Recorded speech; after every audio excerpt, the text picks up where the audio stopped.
Hello? Bobby. Dímelo.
Hello? Bobby.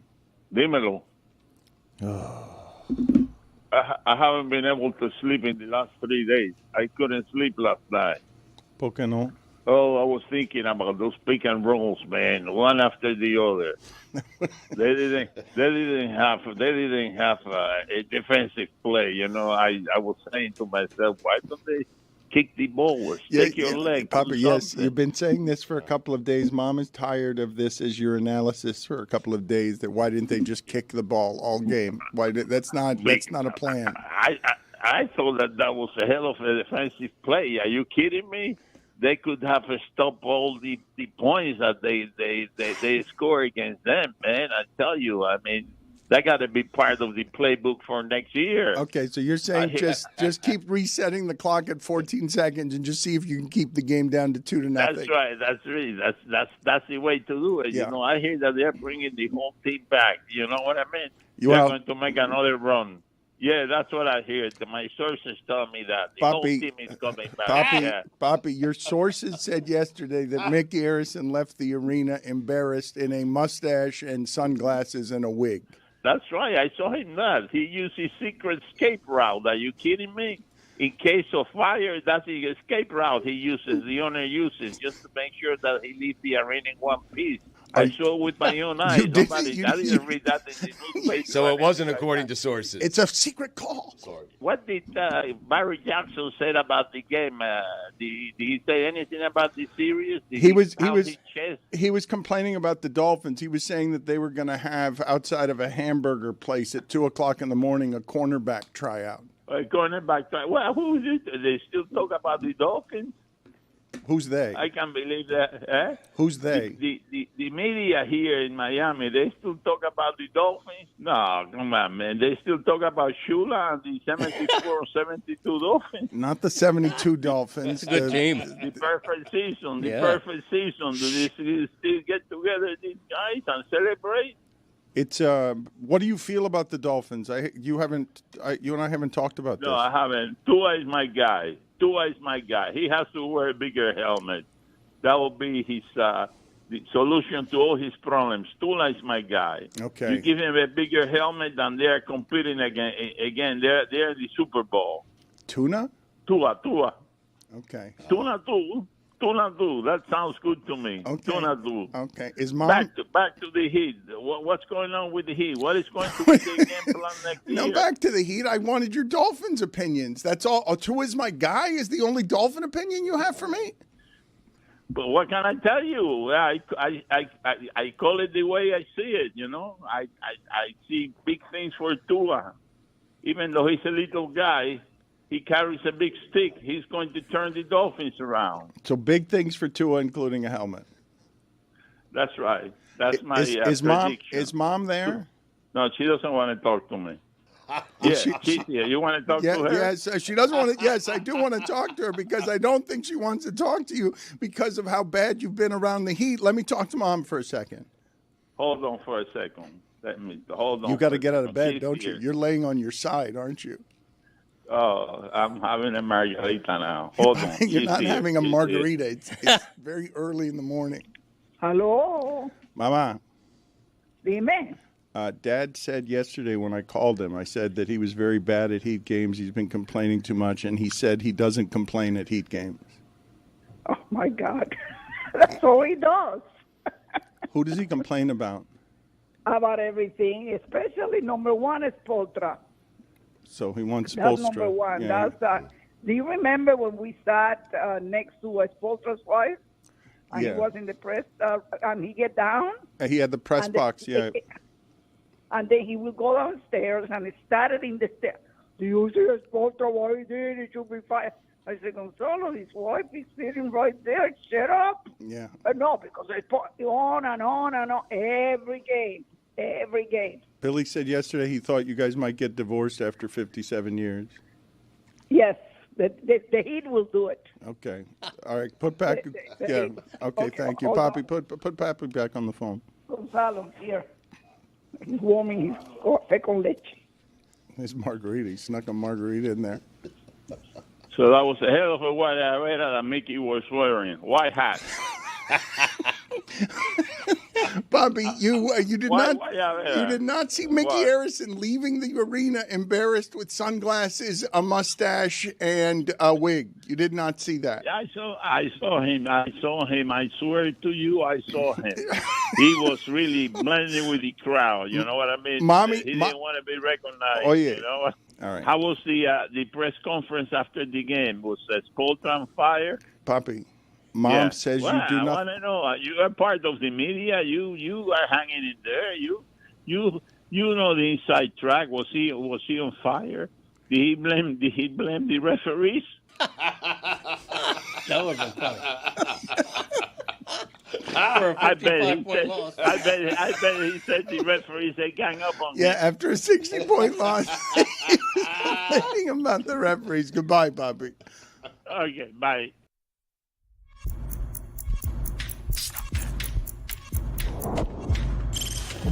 Stop that. Stop that. Stop that. Yeah. I hear him chatting the noise. Move too quick, can't stop for the talking. I hear him chat with the walking. Just too sharp with the prize. White girls better tell me I'm awesome. Yeah. Hot like fire on the pan. If you wanna touch my please use caution. Cold like 0 degrees. I'm out the cage, gotta let out the beast. Revolutionary, gotta let out the streets. Locked in a cage, I'ma let out the sheets. We can't go out, man, forget my peace. You take the west side, take on the east. I'ma put him in a cage, never let out the. I hear him chat to the noise, move too quick, can't stop for the talking. I hear him chat with the boys, not so tough, but man's keep walking, yeah. Just too sharp with the prize, white girls, better tell me I'm awesome, yeah. Hot like fire on the pan, if you wanna touch me, please use caution. Stop that. Stop that. Stop that. How do you guys imagine Nico celebrated last night?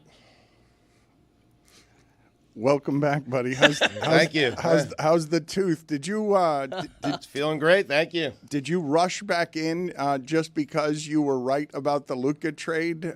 Did you flume in by parachute and then a water slide because of what you said instantaneously that no one else was saying when it regards the Luka trade? Should we do a victory lap right off the top? I don't know how Stugotz is feeling. I don't want him to tear an Achilles or a hamstring or something. He and Greg Cody both have victory laps. Can we do that together? Let's do that together. Let's start off the show. Haven't they both recently had surgery? Yeah, they've. Good point. I don't know what Stugotz has Mine done was 2 weeks ago. in his mouth. yeah. Okay, so was it indeed surgery though? Like everything with the tooth is now fine with you, and obviously Greg Cody has recovered from his surgery. He's ready to go. Have we seen it? We have not looked at his belly yet. If you want to show us, if both of you want to give us a victory lap, both of them got something right. I would like to hear both of you do your victory laps together if that's possible. Sure. Yeah. Let's go. I'm good. I prefer a short one if possible. Yeah, me too. Very short. Okay, so if you guys can go into the other room, we will find out together what you got right. Some people are writing in on the chat, as they have for several days, that my father, they think he is saying pecan roll. A pecan roll instead of a pick and roll. That that he's talking about pecan roll. So put it on they're delicious, right? At Le Batard Show, is the pecan roll delicious? I don't blame him. Like, if you had to choose between pick and roll and thinking about a pecan roll. It is a true story with my father that he has complained to the owner of the Miami Heat about the media potato chips that are free, not having enough potato chips in his bag. It's why he calls him Mickey Aaron Chips instead of Mickey Aaron. He's working on that. There's something there. We'll get it there. And he's trying to show. He's doing Mark Norman's show of from sheet to stage, like where he's crafting the joke. He's blaming shrinkflation on Mickey Arison? He's blaming, in fact, not only blaming it on Mickey Arison, I believe he cites Mickey Arison as ground zero for shrinkflation. No! Yes, like that. That's where it started. He was complaining about shrinkflation before anybody was complaining about shrinkflation, but I don't think you can call it shrinkflation when what you're getting is free. Like, it's not. You're getting fewer chips, but all the chips you're getting are totally free. You got to pick your battles there. You just need more bags is all you need if you're dad. I don't think, put it on the poll, can it be shrinkflation if the chips you got were free at Le Batard Show? Because I think those two things are contradictory. We're going to have plenty of time to talk about LeBron James, and we will talk about Anthony Edwards. I feel, though, like I really erred yesterday in not talking more, like really erred yesterday, because the noise of the moment can always catch you and the drama of the moment can always make it so that you're doing a show without even realizing it that is the easier show to do because you have the sparks of a dad on the court and the controversy of a dad on the court. And I didn't concentrate nearly enough on Giannis's grace, both in that moment and, more importantly, in the explanation afterward, because of the following, everything I'm about to tell you, as Greg, Cody, and Stugotz get into position. But I really feel like I erred yesterday for this reason. I take a little bit of pride in being able to be at the trough that everyone else is at and be able to see the macro instead of the micro, okay? And I know this part is obvious, but I want to show you how obvious it is as LeBron and Luka are now out, slayed by Anthony Edwards, who the last couple of postseasons has got some giants on. He's got Booker, he's got KD, he's got Jokic. He took out Game 7 on his own floor, and now he takes out Luka and LeBron, and how it is that you become a face of a league, because it requires winning that Anthony Edwards has not yet done, and Giannis has not done enough of to be actually the face of the league, even though his reaction in that moment is exactly what you want as the face of the league. But he hasn't won enough. And I know you know that winning in championships are hard, but just so you know what it does to the body. Joel Embiid, he doesn't have one, off to the side. Kevin Durant has two, but Stugotz doesn't notarize either one of them.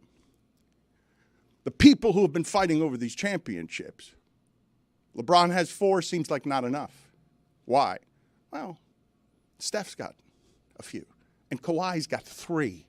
And so Giannis is only allowed to have 1, and he got it by a toenail. Got it by a toenail.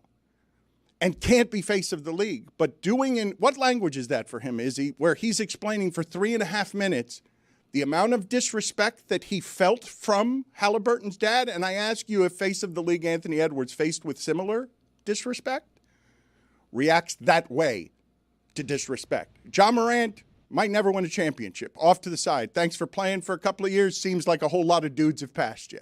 It's just really hard. Luka hasn't won yet. Got real close. Congratulations, Luka. You haven't done anything yet.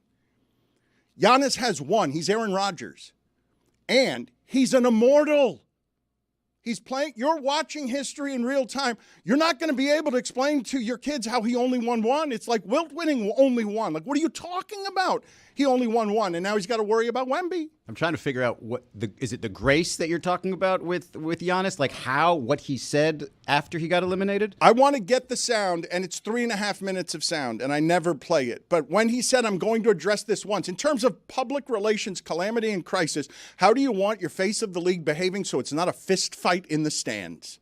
Because that man had no business on the court, but especially not at that moment when Giannis knows how hard it is to win and how they blew that game. Like, I'm talking about 7 points up, 40 seconds left in overtime. Your team ain't not a good enough number 2. You remember what it was to have Drew and Middleton? Lets the ball go through his legs. No team has ever lost a game that way. Ever. I turned the game off as soon as that ball went through the hoop when Giannis scored in overtime and they were up 7. The amount of pressure and rage on Giannis in that moment as he's abiding and eating disrespect from someone's father saying to him on the court, on his turf, might as well go into the locker room. He explained to you afterward the amount of disrespect, and the place that I aired is I had not had that sound yet. I heard all the other noisy sound, and I didn't have the sound where I could hear Giannis in his own voice. In what is it? Is it his third language? Is it his fourth language? Trying to bridge the gulf on face of the league with exactly the behavior you need if you don't want video after a first-round series that was intense. Like so the kind of series that you want, right? The kind of dramatic series, physical series. They don't like each other. The fact that he didn't tear the head off of Halliburton's dad in that moment, just with rage, just with the way rage works. It's a blessing to everyone in the league that we don't have video of that, because that could have been the punctuation on his Milwaukee career, him losing his temper understandably. You think there's a lot of guys who would have mixed it up with John Halliburton? Because I don't think there's a lot of guys, and I'm not disputing what you're saying here, I just don't think there's a lot of guys who even would have gone face-to-face with him. They basically would have, shoved him away and asked security to come get him. Giannis was face-to-face, and I do give him credit for, in that moment, looking down on him, feeling like I could do anything at this moment and be okay with it, and the world would be okay with it because he approached me, and not really going off and then having, very wise, I guess, things to say afterward. That is something to give him credit for, but I do believe that everything that you're saying is all part of the reason why he needs to be in a bigger market. That's funny because that's true, but also it felt like a Bane situation in Batman where it's like, I'm powerful, and then Bane kind of puts his hand on the back of the guy's neck and he's like, do you feel powerful right now? Because I can end you. The thing is, Dan, it feels like this generation of the NBA learned from the past generation, saw the Malice in the Palace, has seen all the aftermath of it, and kind of has like a next gear of, you know what? I know what that was like. I can't do it again at this part. They have deterred it, but that's not how rage works. It's not the consideration of consequences. And if you are feeling, you tell me how many guys in that league, how do you imagine disrespect goes over with the top players in that league that looks like that? Because he articulated the disrespect. I want to go to Cody and Stugotz in a second. Also didn't know until 2 days ago that Bane was Thomas Hardy. You mean Tom Hardy? Yes. Didn't know. Government name there for him.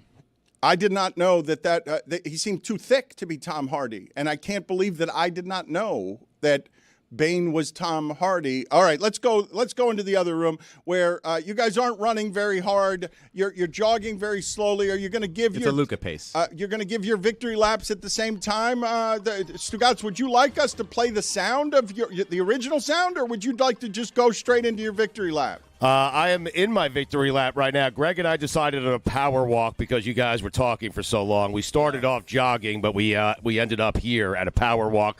Just play my sound, the sound of me being right. All right, hold on a second. You guys keep jogging. Put them jogging. Keep them in the picture-in-picture. Fast walking if you want.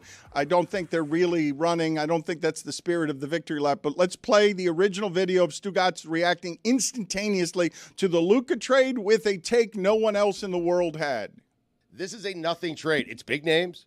I understand why it's news. It's a nothing trade. The Lakers are not winning an NBA title anytime soon. The Mavericks are not winning an NBA title anytime soon. In fact, I would tell you the bigger trade made yesterday in the NBA was the one that got the Spurs the Aaron Fox. You want to know why? That team might win all the championships soon. This is not a trade that lands you Kareem Abdul-Jabbar. This is not getting Moses Malone if you're Dr. J and the Sixers, the missing piece, and then they went faux. This is not that. Right. This is a trade again with two middling teams and two superstars who barely play. And we're not even into the second round yet. All these players gone. Not playing. Stu has never been more right. Stugotz, continue to take your victory lap, and while he says what he as he relishes it, go ahead, Cody. You at the same time tell us what it is that you were right about, please. Both of you at the same time. I don't know what your victory lap is around about, Greg. So give it to us at the same time. Go ahead. You go first, Stugotz. Well, my victory lap was because I said that was a nothing trade at the time, and it proved to be a nothing trade. All the players involved are no longer in the playoffs. Winner. Stugotz, please tell Greg Cody, who's right next to you wearing headphones, that he's supposed to talk while you're taking your victory lap and talking. Okay, we're talking at the same time? Yes, thank you. Okay. And you're not running. This is a dance club. What are you doing with your right arm? You're not running. When you power walk, you have to stick your arms up. Skiing? No, but he's using it's like a choo-choo train. Here. It's a choo-choo train. Right. That's what it is. That's right. Can you talk? Can you give us both your victory laps at the same time? I need the takes at the same time. Stugotz, you go first, and Greg, you start after him, please. All right, so Dan, I told you at the time, trade deadline, Luka, biggest trade in the history of the NBA, blah, blah, blah, blah, blah, blah, blah. A bunch of nothing players. Two things Anthony about him. Davis, Number Luka one, Doncic, I had him being fired from the family. I mean, she's that a bunch hasn't of happened bums, yet. with the exception of LeBron. But I also was the first one again, no one in will answer my America question. How do you think Connor Nico McDavid celebrated last night? that the Falcons and the coach would be fined by the NFL for what happened to Shedeur Sanders on draft night or draft day because he wasn't drafted until the 45th round. Yeah, right. And I did predict that immediately. First one. Way to go. To predict that. Mm-hmm. I don't understand why there's skiing behind you. I think Greg was skiing, maybe. He wasn't skiing. He's doing a train, though. It's a locomotive move. It could be mountain climbing. It's cross-country skiing. All right, thank you. Get back in here. The Atlanta Falcons were indeed fined for what I will continue to say was a good prank. And you can't dispute it. Worth $100K? Strong prank. It's not that it's worth $100K. It was more than $100K. But it's that it will be remembered forever, at least in part, more so than even before, because it was fined and punished, all the more making it a great prank. Now, I understand why everyone's embarrassed, because we all have got to be, football's very important. You got to be careful. Now Shedeur Sanders is human. This one time, now the Sanders family has a human son. You prank called him. A great prank. It just can't be disputed. Now, but also immoral and cruel. It's less of a great prank because he got drafted so late. If he would have just got drafted in the second round, it would have been they got his ass. But now you feel terrible for him, and it's just ooh, the prank was a bit much, wasn't it? It's not just that you feel terrible for him. It's that everyone felt terrible for him and forgot the definition of a prank. The prank exists for that reason. That's... By definition, that's how you do it. Now, you can do it better, but the starting point is we all know that's a prank. And the only thing that changed is all of a sudden, everyone in unity on the internet felt bad for Shedeur Sanders, which was really confusing to me. I mean, it's one thing to fall in the draft like that. When people start feeling bad for you is when people start mocking you for falling in the draft like that. But you understand my just general confusion on athlete, generally not human, arrogant athlete wearing a face mask tends to be someone we don't like being too famous. Arrogant athlete who goes into a new employer and just insults the employer by being cocky during interviews and falling out of the first round. I like seeing him humbled and, not that much. Don't humble him that much. That's overdoing it. Which do we hate more, somebody who's that brash or making us feel our emotions? But Izzy, none of us can relate to what it's like to falling in the NFL draft. We've all been pranked before. And no one likes to be the victim of a Oh, prank. but Nobody. everyone saw that there was someone down being kicked while he was down, and while kicking, people were like, "No, that's enough. Like third round is okay, but this is everybody back off while still kicking." Well, that's true though. Second round would have been okay, but fifth round, you're like, "Whoa, is this an NFL conspiracy? What's going on?" My laughter about this has everything to do with the number of people who joined the kicking, and then people started retreating from the kicking the more the people gathered around to kick. And Mel Kiper Jr. is refereeing the event. It's so good. All of it. I have delayed long enough not getting to what the Panthers did last night, and they finished all things Tampa in 11 seconds a couple of nights ago. Like that, everything that happened to Tampa is the hockey playoffs fell on them at the end of their dynasty. They are, the Heat's last embers are what Tampa's last embers are, where they start their run winning all their home playoff games, and I think they're 1-9 now in their last 10 home playoff games, and finished by the Panthers, who beat their goalie like no one beats their goalie, just pounding him. And also, people in hockey saying that's the most physical series we've seen in the first round.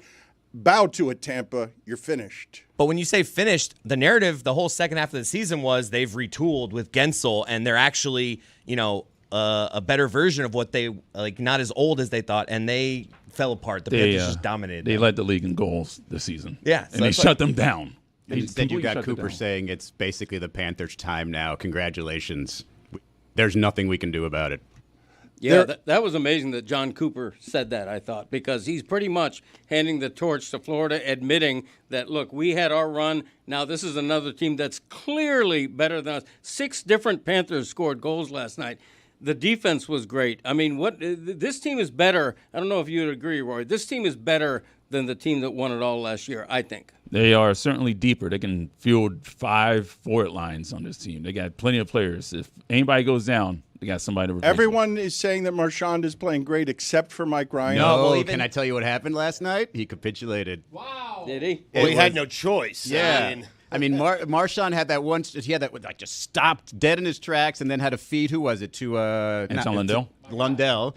I knew it was a little bit of puck luck. I think it went off a couple of skates and went in. But Mike actually said in the group chat, "Okay, that was good." That's not public capitulation in the group chat. It needs to be everywhere. It's a big chat. He doesn't do public capitulation very often. Marchand played so well last night. We said, "You're not coming in today." We kicked him out today. We said, "Not enough." He was not on the schedule. He was on the schedule today and then didn't show up. And I'm assuming it's because he was in here chirping. Like, he brought the chirping in here on Tuesday. Chirp, chirp, chirp. Brought it in as a verb. I had not heard chirp in our environment ever from anybody. And it's just because Ethan, of all people, enraged him by just saying Marchand played well last night.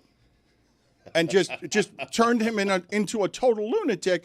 And now he doesn't show up to work today because he doesn't want to publicly capitulate that Marchand was good in the first round. Going into the game last night, I believe, and when you mentioned Cooper saying just having to put down his sword, that coach, that franchise, owned Florida, owned the United States, owned the sport, owned Canada, made hockey matter in Florida, that team. Made Tampa a hockey town. To have 14 of 15 penalties in this age that you kill, and Tampa only gets 13 shots going into last night's game during those penalties, when it's being talked about as the most physical series, when, I don't know how you guys felt about this, but I heard from a lot of Panther fans, yes, Ekblad took him out and gets 2 games. Good. Yeah. Because it's a physical series, and Tampa at the end bows to the physical and bows in 11 seconds and bows because they're better at the third period, and they took the series from you in Game 4 in 11 seconds when they scored 3 goals in the third period, their best period empirically for 2 seasons now. They're best in the sport late. And when you've got that hammer with that defense, with that coach, with the replenishments of getting healthier because Kachuk's been out for 2 months, and that's going to look fresher when it's been out for 2 months, you've got something that handles Tampa in a way that tells the entire sport, reminds the entire sport. Last year wasn't a fluke, and hey, we know ESPN that 18 of your 24 experts picked Tampa in this series because you got forgetful fast. How's that for a reminder? Being more physical than that team. Florida continues to come across as bullies. It's not just the physical play. You had Hagel at one time for the Bolts was trying to get into a fight, was basically telling Carter Verhaeghe, hey, you and me right here. Yeah. And they just basically laugh it off. We broke them. They laugh it off. And then Kachuk takes a dude out, no suspension, nothing. And then after they take them out in 5, a gentleman's sweep, Matthew Kachuk's basically saying, it's not really a rivalry, is it? And it's not, because since he's got here, it hasn't been. And it's really fun to be a part of just that whole flip. You say that it's the most physical series. Any series the Panthers are in is going to be the most physical series. I don't think Tampa had anything to do with that. They were just so emotional the entire series. Their coach was, Hagel was, Chernak last night was just broken late in that game, just going after people. And it was just this is what the Panthers do. They emotional break you. Is it. They made them break you down and you are done. No, an emotional series was Florida against Boston in last year's playoffs. I didn't think this series was particularly physical, but the Panthers. What? No, I didn't. But the Panthers. What are you talking about? Neither did Paul Maurice, by the way. Listen to what he says. He did say that. Whenever asked about the physicality of this series, he but wait a minute. says that. Okay, but Roy, you know what Paul Maurice is doing there. Everyone is watching this series and saying it's as physical as any of the series that's being played, and Paul Maurice is just no, playoff hockey. I'm not going to tell you how tough I am. Actually, I would say it wasn't as physical as previous series that these two teams have had. It was just 3 hits. Thank you, Roy. What I was going to say is that the Panthers' defense is so good, they made Nikita Kucherov disappear in this series. The mighty Nikita. Again. They made him disappear. And that puck, did he take a puck to the balls? Or was it just above? That looked painful. Yeah, I didn't think there's anything that could happen on the ice that would make me say I feel bad for Kucherov.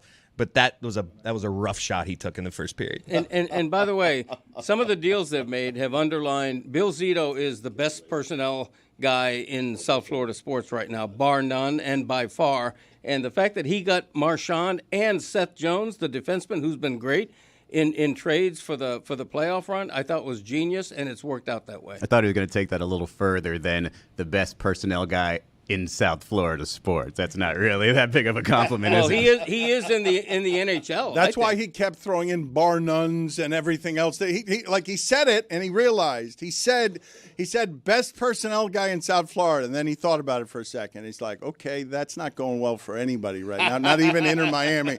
And then he said bar none, miles away, hands down. There was a bar none and a hands down. Yeah. I believe there were a number of different things, and he was saying nothing. In fact, I'm going to go ahead and have to do this now. I regret having to do this now. Yeah. Really? Minor penalty, 2 minutes for adding nothing. What is bar none? 2 minutes. What is hands down? What is hands down? Why is it hands down? Why is it hands down something special? I'm on it. Man, you can put into my veins the look of the Lightning fans with their shoulders just sad and 4 minutes left in the game. The arena's clearing out. They're cutting to 88, sad 88, just looking sad. Shove that into my veins, sad Tampa fans. That was my favorite part, just seeing the sadness on those Tampa fans. Hands down comes from the world of horse racing. When a jockey knew that his horse was going to win coming down the stretch, he would put his hands down to suggest to everyone watching, hey, we've won this race. Man down, hands down. How about that? Bar none means, without exception, of course. It's believed to have originated in the 18th century, with bar potentially used as a preposition, meaning excluding from consideration, accepting, save, but for. For some reason, Izzy decided to make the phrase man down, hands down, which is not at all the phrase. No, but that's mine. There's had to be a jockey who dropped his hands thinking he was going to win the race and ended up not winning the race. That's had to happen, right? Well, you guys do me the favor, please, of just finding any embarrassing videos where people have lost a race that they thought they were winning with cockiness. You will find many of those, and you could put those on an endless loop on our screen, and people would enjoy all of those. Getting back to Nikita Kucherov, who will win the Art Ross Trophy this year for most points in the league. He's gone 15 straight playoff games without scoring a goal. 10 straight against Florida. In this series, he's had no goals, obviously, and 4 assists. Eetu Luostarinen, 1 goal, 3 assists for 4 points. So basically, and that was in Game 5. So Luostarinen had a better game than Kucherov had the entire series. I'd like a thank you from all of you guys, by the way, for me, because I... Thank you. You're welcome. Thank you. Thank you, by the way. Why are you doing a you're welcome to his thank you, Roy? He asked for it. I mean. You didn't even say thank you. You didn't say it was thank you, Izzy who said thank you. You just took the you're welcome. You didn't offer a thank you. You just took from the entire thing. Well, he is welcome. Thank you. Thank me. So, yesterday, I watched about a minute and a half of the game. Second period, I was watching some of the game, decided, you know what? I'm going to help the boys out. I'm going to put a couple quid on the Lightning, okay? You know what happens. I bet the team, the opposite team wins. So, put a couple quid on the Lightning. When the Panthers were down 3-2, all of a sudden, bam, there it is. You know what? Thank you. Thank you, Tony. You know what? I try to do my best, Dan. You tell me I don't watch hockey. You tell me that I don't care, that I'm Cuban, I don't care. You're right. The difference is I want to help the boys out, and I want to watch a couple minutes, see the feel for the game, bet the team, have the Panthers win.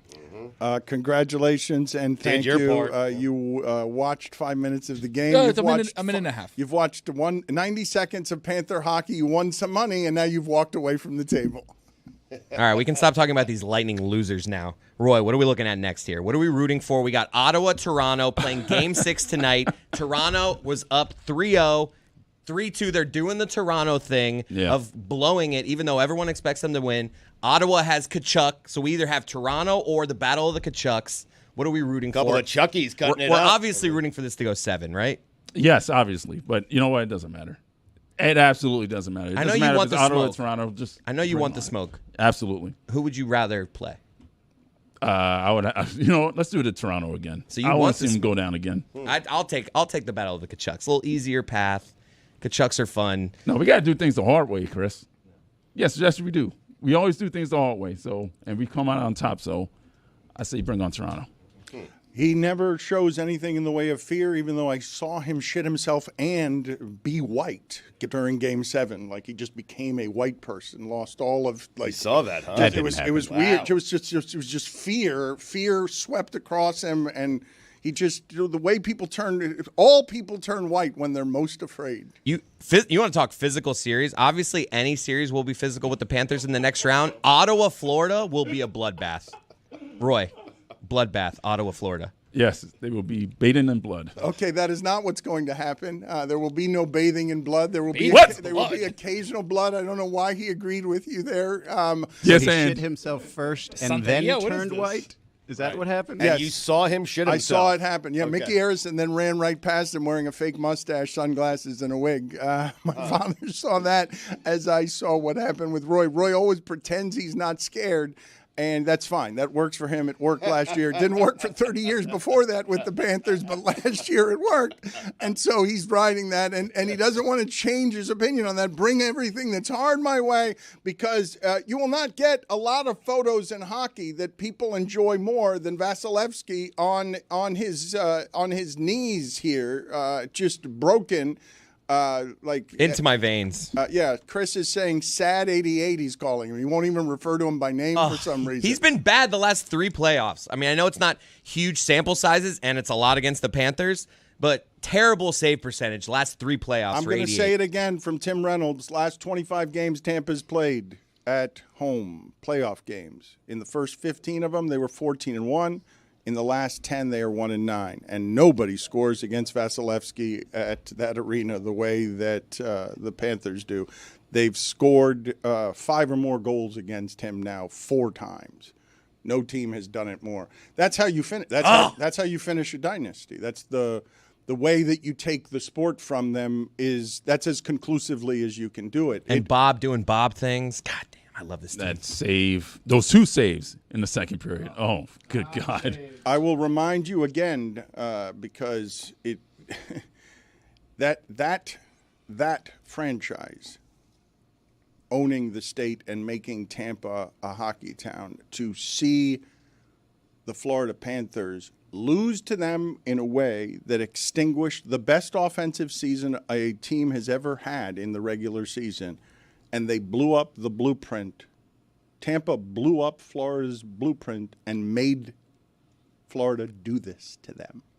They made the Panthers do this to them by being so great, by requiring the excellence and the vision and the leadership to blow up your whole thing, when I've told you guys in the history of South Florida, bar none, hands down, however you want to do it, I've never seen such a bold move from a management team ever in the history of this market. In the history of this market, to blow up the best regular season offense I've ever seen and the most exciting Panthers team I've ever seen, to say, no, we're going to play a different kind of hockey in the playoffs, and it'll be the kind of hockey that will extinguish even an Ovechkin and Washington in the way they play hockey.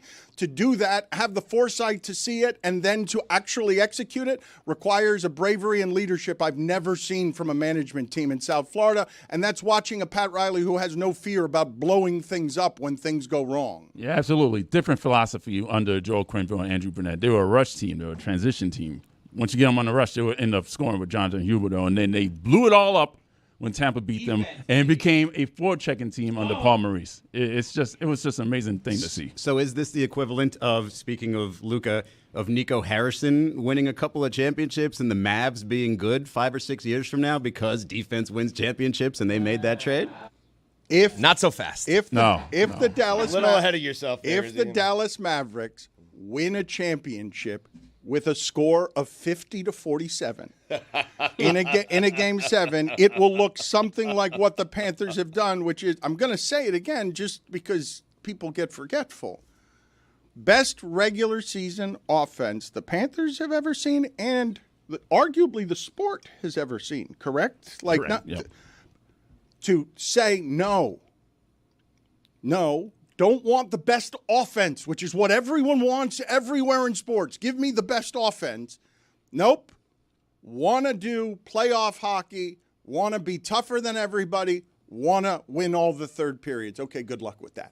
Go ahead and figure out how to do that with Jonathan Huberdeau as your best player. It seems impossible. To beat, yet it worked. To beat all of hockey at hockey, to be better at management than everyone else at hockey because you have the foresight to say quickly to this man. Who are the teams in football? There is a team that moved away. Oh, it's the Rams. The Rams moved away from Super Bowl golf like that. Like that, they moved away from Super Bowl golf, and you're like, what? Whoa, everybody likes having a quarterback that's safe. Leadership always likes to be protected with, I've got the best offense in the league. I will never do what Nico did and trade my popular offensive thing. Even the Chiefs, who won that first Super Bowl with Tyreek Hill and won it with their offense, they changed the way they went about business. They got rid of Tyreek Hill, and it became a defensive team, and they won 2 more. That's a great example, but it helps when you have Mahomes. The Panthers traded for Mahomes. They traded for Mahomes. What the Panthers did, and I know Huberdeau's not Mahomes, but he was the centerpiece of the best offense in hockey. Probably Barkov, but after this Luka Doncic trade, there's nothing that's going to compare. Like, it's going to be a while before you can say, wow, that was such a bold move, because this one was the boldest of the moves. Like Huberdeau, okay, it was a solid number 2 on your hockey team. That's like trading, I don't know, Kyrie Irving. It's not the biggest deal in the world. It's the approach to the game I get. Number 1 offense to being this defense, and that is what's so crazy impressive, additionally, of what they're doing is they weren't good at the end of the season. They weren't playing their guys at the end of the season. They turn it on, they bring the guys right back, boom, they look like that dominant team again. There's rest not too many versus rust. franchises that can do that. Rest is winning. Are we now saying that because they lost in the first round of the playoff that the Lakers didn't win that Doncic trade? Because I don't think anybody else would be saying that yet. I mean, based on one playoff series. But every season that ends with Luka Doncic looking fatigued, maybe hurt, kind of holding his back, Nico Harrison's just going to pull a Jeremy Taché fist pump, like every single time, because it doesn't matter what round it ends in, that's the ending that he has predicted, and so far he's 1 for 1. I would say, Greg, that through 4 months, the Mavericks won that trade. Yeah. I mean, there's still time to go here. We'll see how things play out. But for now, put it on Nico's the poll. Having a good day. Put it on the poll at Le Batard Show. Did the Mavs win the Luka trade? They did. That's the thing. It's like, how many times is the season going to end with AD holding his back, too? So it's like kind of a good swap there. Right. Yeah, if you can promise that AD is going to remain healthy and play 70-plus games a season, then the trade gets a little bit more arguable. Does Luka think the jersey fully untucked looks good?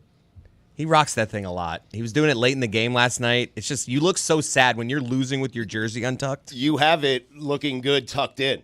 I mean, that's true. Right. It's not just that it was get in shape, man. It was not just untucked. It was also he allowed more layup points blowing by him individually on defense empirically than have been counted in the age of numbers. Oh, sad 88 in my veins.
Hey, the pitch clock is back on Thursday of this week. And this week we have an ever-competitive trivia game between myself and Chris Cody. Taylor is starting to drive us absolutely insane. But we also have a friend of the show whose name you might not recognize right away in Ryan Bass, but he is someone who has known our members of the Shipping Container and some of our complimentary members here in the Le Batard Show universe for 15 years of his life. So we'll get into that and a whole bunch of different stories across Major League Baseball, including Dan's Tampa Bay Rays and Chandler Simpson, the Colorado Rockies, who are total disaster right now, closers who are struggling. There's a whole bunch of really great stuff going on. So check out the pitch clock on the Dan Le Batard Show with Stugotz and the Le Batard Show YouTube page.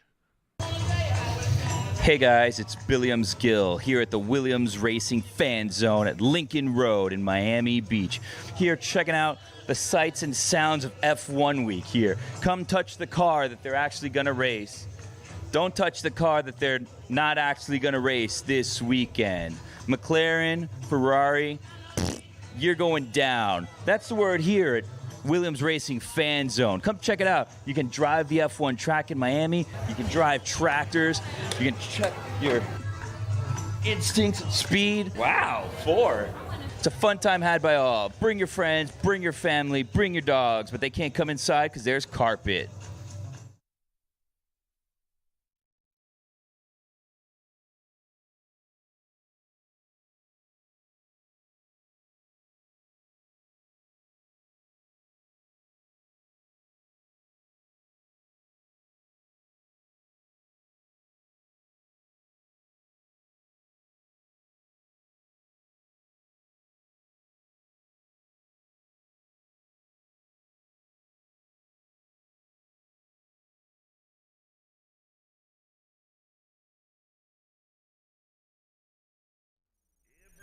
Wants a service dog with Steve-O.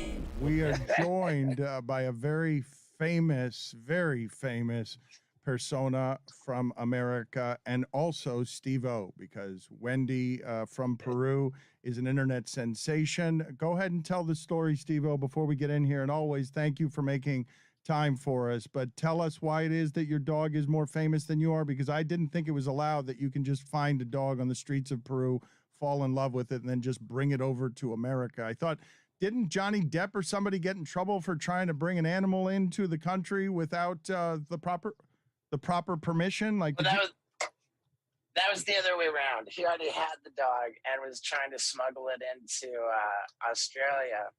I was in Peru for a mountain climbing expedition, and I found Wendy here on the streets. And fortunately, the mountain climbing expedition was a TV show, and the production jumped through all the hoops for me. So I really didn't have to do anything, and I was able to bring Wendy home. And the video I made about finding her, it garnered over 100 million views on Facebook, making it the most viewed video I've ever put on the internet. And it's kind of devastating for an attention whore like me. I've with the lengths that I've gone to, But there it is, man. So Wendy and I, we are on a rock tour as we speak, barreling towards Syracuse for a show tonight, and we've got shows every single night in the Northeast U.S. For the next 12 days. Albany tomorrow night. This video is adorable. Is Wendy's a service animal? She is. You bet she is. Yeah, because I have terrible issues. You should take more dogs, though. I mean, it seems to be working for you. I have terrible issues is a great sentence that would explain the last 25 years of your life. You've done great sort of capitalizing on, let me take a tour bus through my terrible issues. Right. That's about right, man. I have terrible issues.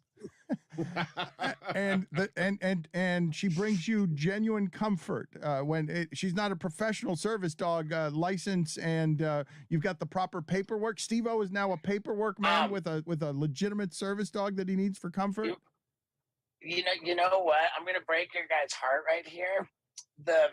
There's no such thing as official certification for a service animal. And because and I did the deepest dive, man. I found the best dog trainer on the planet, and they were the ones who told me, yeah, there's no such thing as official certification. We can sure train her, but that's never. I got a note from my doctor. I got some weird thing online that means nothing, which says certified service animal, but yeah, there's no such thing. You can ask a blind person with a seeing eye dog, and they'll tell you that there's no such thing. More to the point. So we make fun of.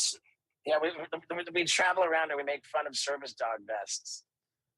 I just figure that you find genuine comfort here, and people might be surprised to learn that one of a man who has been so fearless in his life would admit to needing the love of a dog to temper his issues. That's real adult, grown-up introspection one of the jackass guys is doing.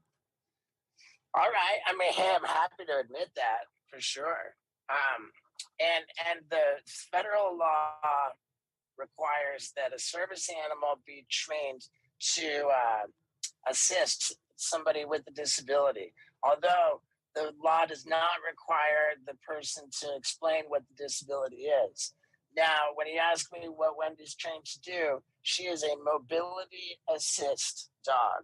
And what that means is she gets me where I'm going because I'm not going anywhere without her. Nice. That's why you got 100 million views. That's because people love dogs and love the story of you just found a dog in Peru and fell in love. Well, Steve-O, are you certain there's no one in Peru looking for their dog named Wendy? I mean, I am. I'm very certain. Okay, I just wanted to make sure, Steve. Okay, thank you, thank you, Stugotz. So you are now touring the country. Tell me about what this portion of your life looks like. Could you have imagined 15 years ago that you'd be on a tour bus?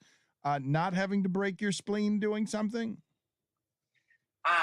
Well, it's bittersweet. I am on a gorgeous tour bus, and the tour I'm on is called the Bucket List Tour, and what that is sort of spleen breaking stuff. However, I shot it all for the tour ahead of time. It was stuff that I would never be allowed to do for Jackass, like having general anesthesia drugs administered through an IV while I was riding a bicycle. And, I got another medical professional I got another medical professional to put a 4-inch needle into my spine and inject a drug into my spinal cavity to paralyze me from the waist down while I was in a full sprint.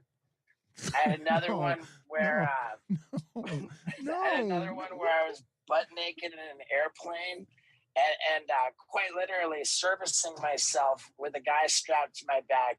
And as I fell out of the airplane, I was ejaculating, which I'm pretty proud of. Oh, geez. So it's a XXX rated show loaded with.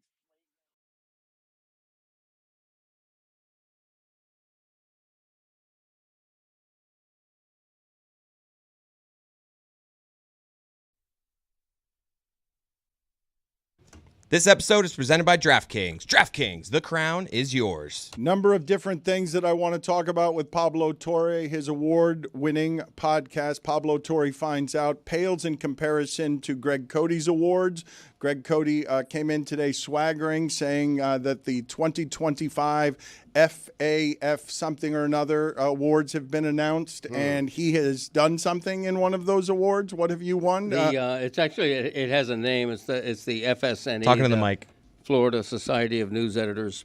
It's just a state award, but they named me the column writing winner, and the reason that means something to me is that it's not just sports columns. It's Metro columns and all sorts of columns. Yeah. So I'm happy about it. So you are the best columnist in Florida, in the state of Florida. That's what they say. Yes. Of any kind. Yes. Of any kind. Well, of any subject. I didn't even know I'd been nominated. I have no idea what columns won. They told me, and you sound like a champagne bottle opening. Like it's just effervescent spewing all over everyone. Congratulations on winning an award that you were bored to tell us what the acronym was for. Okay. Florida Society of News Editors, FSNE. I believe I mentioned that. Roll back the tape. But it's just bored. You mentioned it, but your tone, the undercurrent was just indifferent. Pablo, do you have any thoughts? Well, time out. Hold on. This is all. It just feels. Hold on. I got to side with Dan here. Whenever someone says, quote, so ... I'm happy about it. Feels like you can't be all that happy about it if that's the dismount. I'm pleased, but I'm not gonna oversell it. I'm pleased. It's a state award. Greg, say what you want to say. The way Dan entered into that conversation, not knowing the FSNE, when he damn well knows who the FSNE is. I did. He used to be a columnist. Yeah. That was disrespectful. I did John Halliburton that. Like, that was disrespectful, but I really didn't know what the acronym was. Okay. I wasn't trying to be disrespectful. I didn't know. Yeah, perhaps you would have Googled it and got it right, but, that's you. That's not well, on but me. I thought it was a Lobos award for the first half of what Greg's windup was. I was like, are we talking about the Lobos again? Because he came in here and he said, I've got a lot of stuff to talk about, and he opens with the FS whatever awards were announced. And I'm looking at him and I'm like, why are you telling us about that? And the answer is because I wanted column writing. Well, first of all, that's not true. Anything you just said, I didn't lead with that. That was like the 8th or 9th item on my list of topics. Let me count. Let me tell you exactly. 1, 2, 3, 4. Go ahead. It was 5th. It was the first item. Yeah. It was. Is there a back in my day there on your list of topics? It's Thursday. Okay, no. So, all right. So, what are the top 4? Give me the top 4. Is there a Peabody nomination on that list somewhere? Maybe number 3? No, there isn't, which is why I'm only pleased and not ebullient. Your right your right glass lens is fogging up again. That happens to me when I get agitated. When you win column awards. What are your first 4 topics? Let's see if Pablo bites on any of them. Well, the first one was I have a bag of old shirts, and I'm not quite sure why. The second one was Lionel Messi and Inter Miami imploding in an embarrassing ouster from the CONCACAF Champions Cup. Just embarrassing the way they lost that. And all of a sudden, Lionel Messi and that team looked very, very old. And Vancouver ran all over them and around them. My third item, we've talked about this a lot, was the Florida Panthers declaring with intent and ability that they can repeat as Stanley Cup champ. And I'm the one who prefers Toronto in the second round, not Ottawa. Ottawa would be the great brother versus brother. Toronto Maple Leafs fans are chirping loudly all over social media. We want the Panthers. Are they saying that? Yes. And you know what? 2 things. Number 1, how about you get past Ottawa first? And number 2, the Panthers rolled you out of the playoffs last year, and the Panthers would love to play Toronto again. The next item is the Miami Grand Prix is Sunday in Miami, and the only 2 F1 drivers that anybody can name are not the favorite, which is good for the sport. And then comes my award, which is a state award, and I'm not overselling it. Just pleased. What came after the award? Gold. Oh, the Belichick girlfriend drama getting better and better. I mean, this is great. He came loaded today, by the way. You left one out. I mean, the statue conversation. Oh, that's we don't have to have that one. Yeah. He's got a controversial opinion on statues. Pablo, you were about to say? Yeah, I obviously vote to find out about those shirts. Oh, okay. So did I, by the way. All right, so let's do this. Do any of you believe you have older shirts than Greg Cody has? All right, let's get in position for this. And as filibuster, as we get into position, everyone get their T-shirts ready, their old T-shirts ready, or their old clothes ready. I do want to play this sound for Pablo, and I don't know if Pablo has in his home. He's in his home. Pablo, you can go to another room if you've already heard this Giannis sound and get your oldest shirts. I got Dan. You're talking to a guy with a bag of stuff. Okay. I find out stuff out of this closet, which is a closet full of bags of old stuff. So I'm ready for whenever you guys are ready. So excellent. So it sounds like people are prepared. In the interim, though, I want to play for you something. I don't do this very often. I'm going to play 3.5 minutes or so of sound of Giannis talking here because I believe that he diffused a bomb in a way that was really graceful because in a different language than is his preferred language and I think is his third or fourth language, he walked through crisis in a way that was honest and vulnerable and showed great grace to someone who had disrespected him in front of people and then afterward, in the emotion of it, handled it exactly the way that anyone would want the face of the league to handle something. Listen to the grace that he shows in telling you, my story is a one-in-a-lifetime story, and you have insulted both me and my late father when, as a father, you come out on the court as the guy's father to the guy who just beat me and is standing on a table because my team just choked away a game the way the basketball has never seen, possibly ending my career and my relationship with a city and Milwaukee that is as strong as the one that Luka has in Dallas. And in that moment of rage, this is how that man calms himself down and speaks on behalf of his family, his teammates, champions everywhere, and a league. This is the last time I'm going to say I won't talk a lot. We lost the game. It doesn't really matter. One thing I'll say is that I believe like being humble in victory. That's how I am. Now there can be a lot of people out there that are like, no, when you win the game, you gotta talk shit, and you know it's a green light for you to be disrespectful towards somebody else. I disagree. I've won the championship. They haven't. Okay, and that doesn't say anything. I'm not trying to minimize their effort, but I remember when I won, my mom that she's never missed the games from February 11th or 13th when she came in Milwaukee against the Knicks. She never missed a game. When we won the championship, I remember my mom, she was scared to cross. She was like, am I allowed to come and hug my son? I see, except now my brother does does media. For this year, he wants to come back and play. But like, except in that, you've never seen my family like see courtside. See, this is not something that we do. We don't. I try to keep my family away from the game. But losing the game, emotions run high.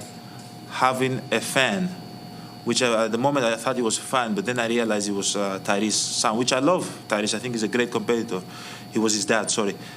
Coming in the floor and showing me his son a towel with his face. This is what we do. This is what we effing do. This is the F we do.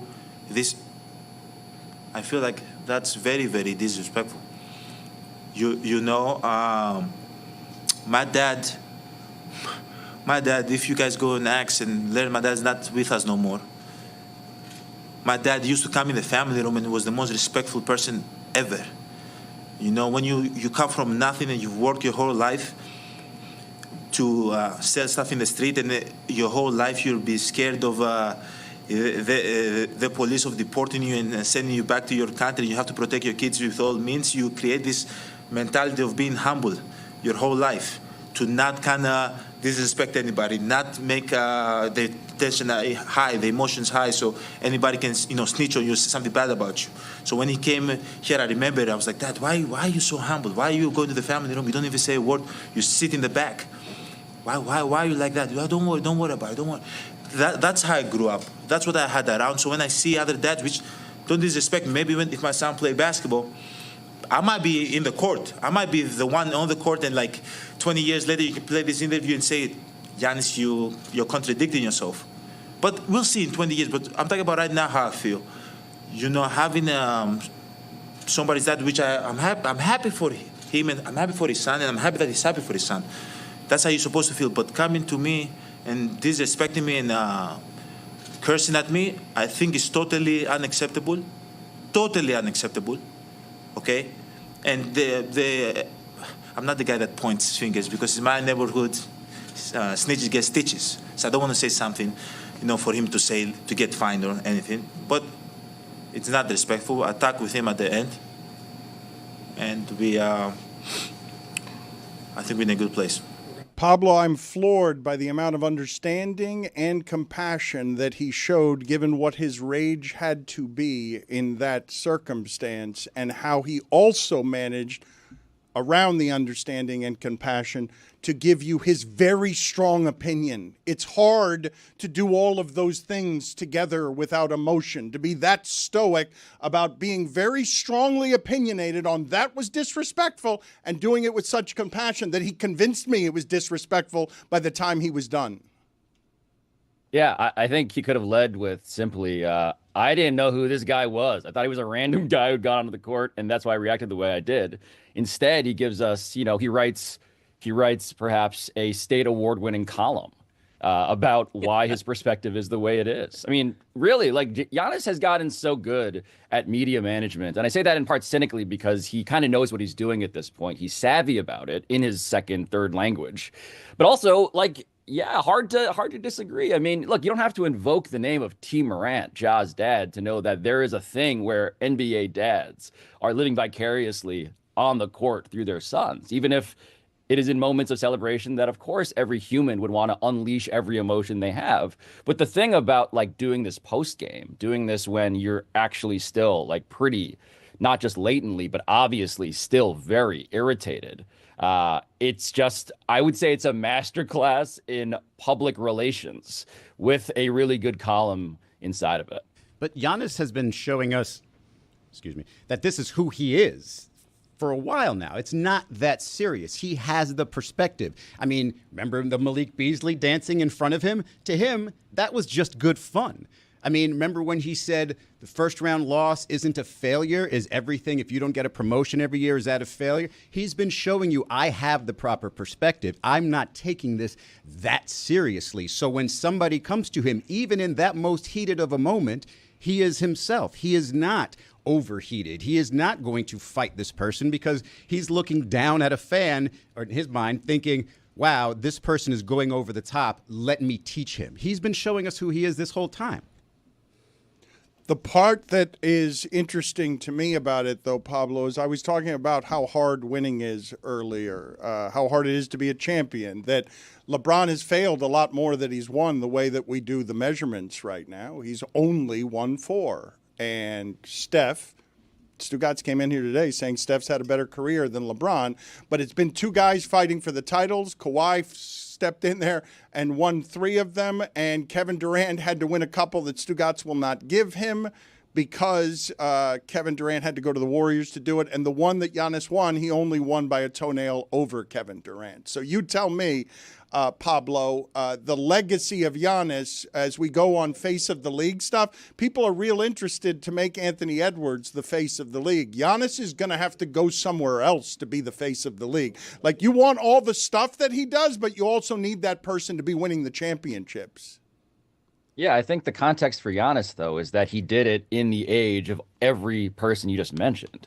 Like, when he wins a title in Milwaukee with, Chris Middleton and Drew Holiday, and Drew Holiday weirdly has become, in retrospect, like the second most valuable player on that team, which is a lot about who Giannis had on that team with him. I think that's the testament. It's the context that he did it in the era of all of those guys at the most talent-rich, talent-saturated era, you could argue, in the history of the NBA. So one title from Giannis in Milwaukee at that time, I feel like that, again, we should be grading on a curve relative to what is the era he played in.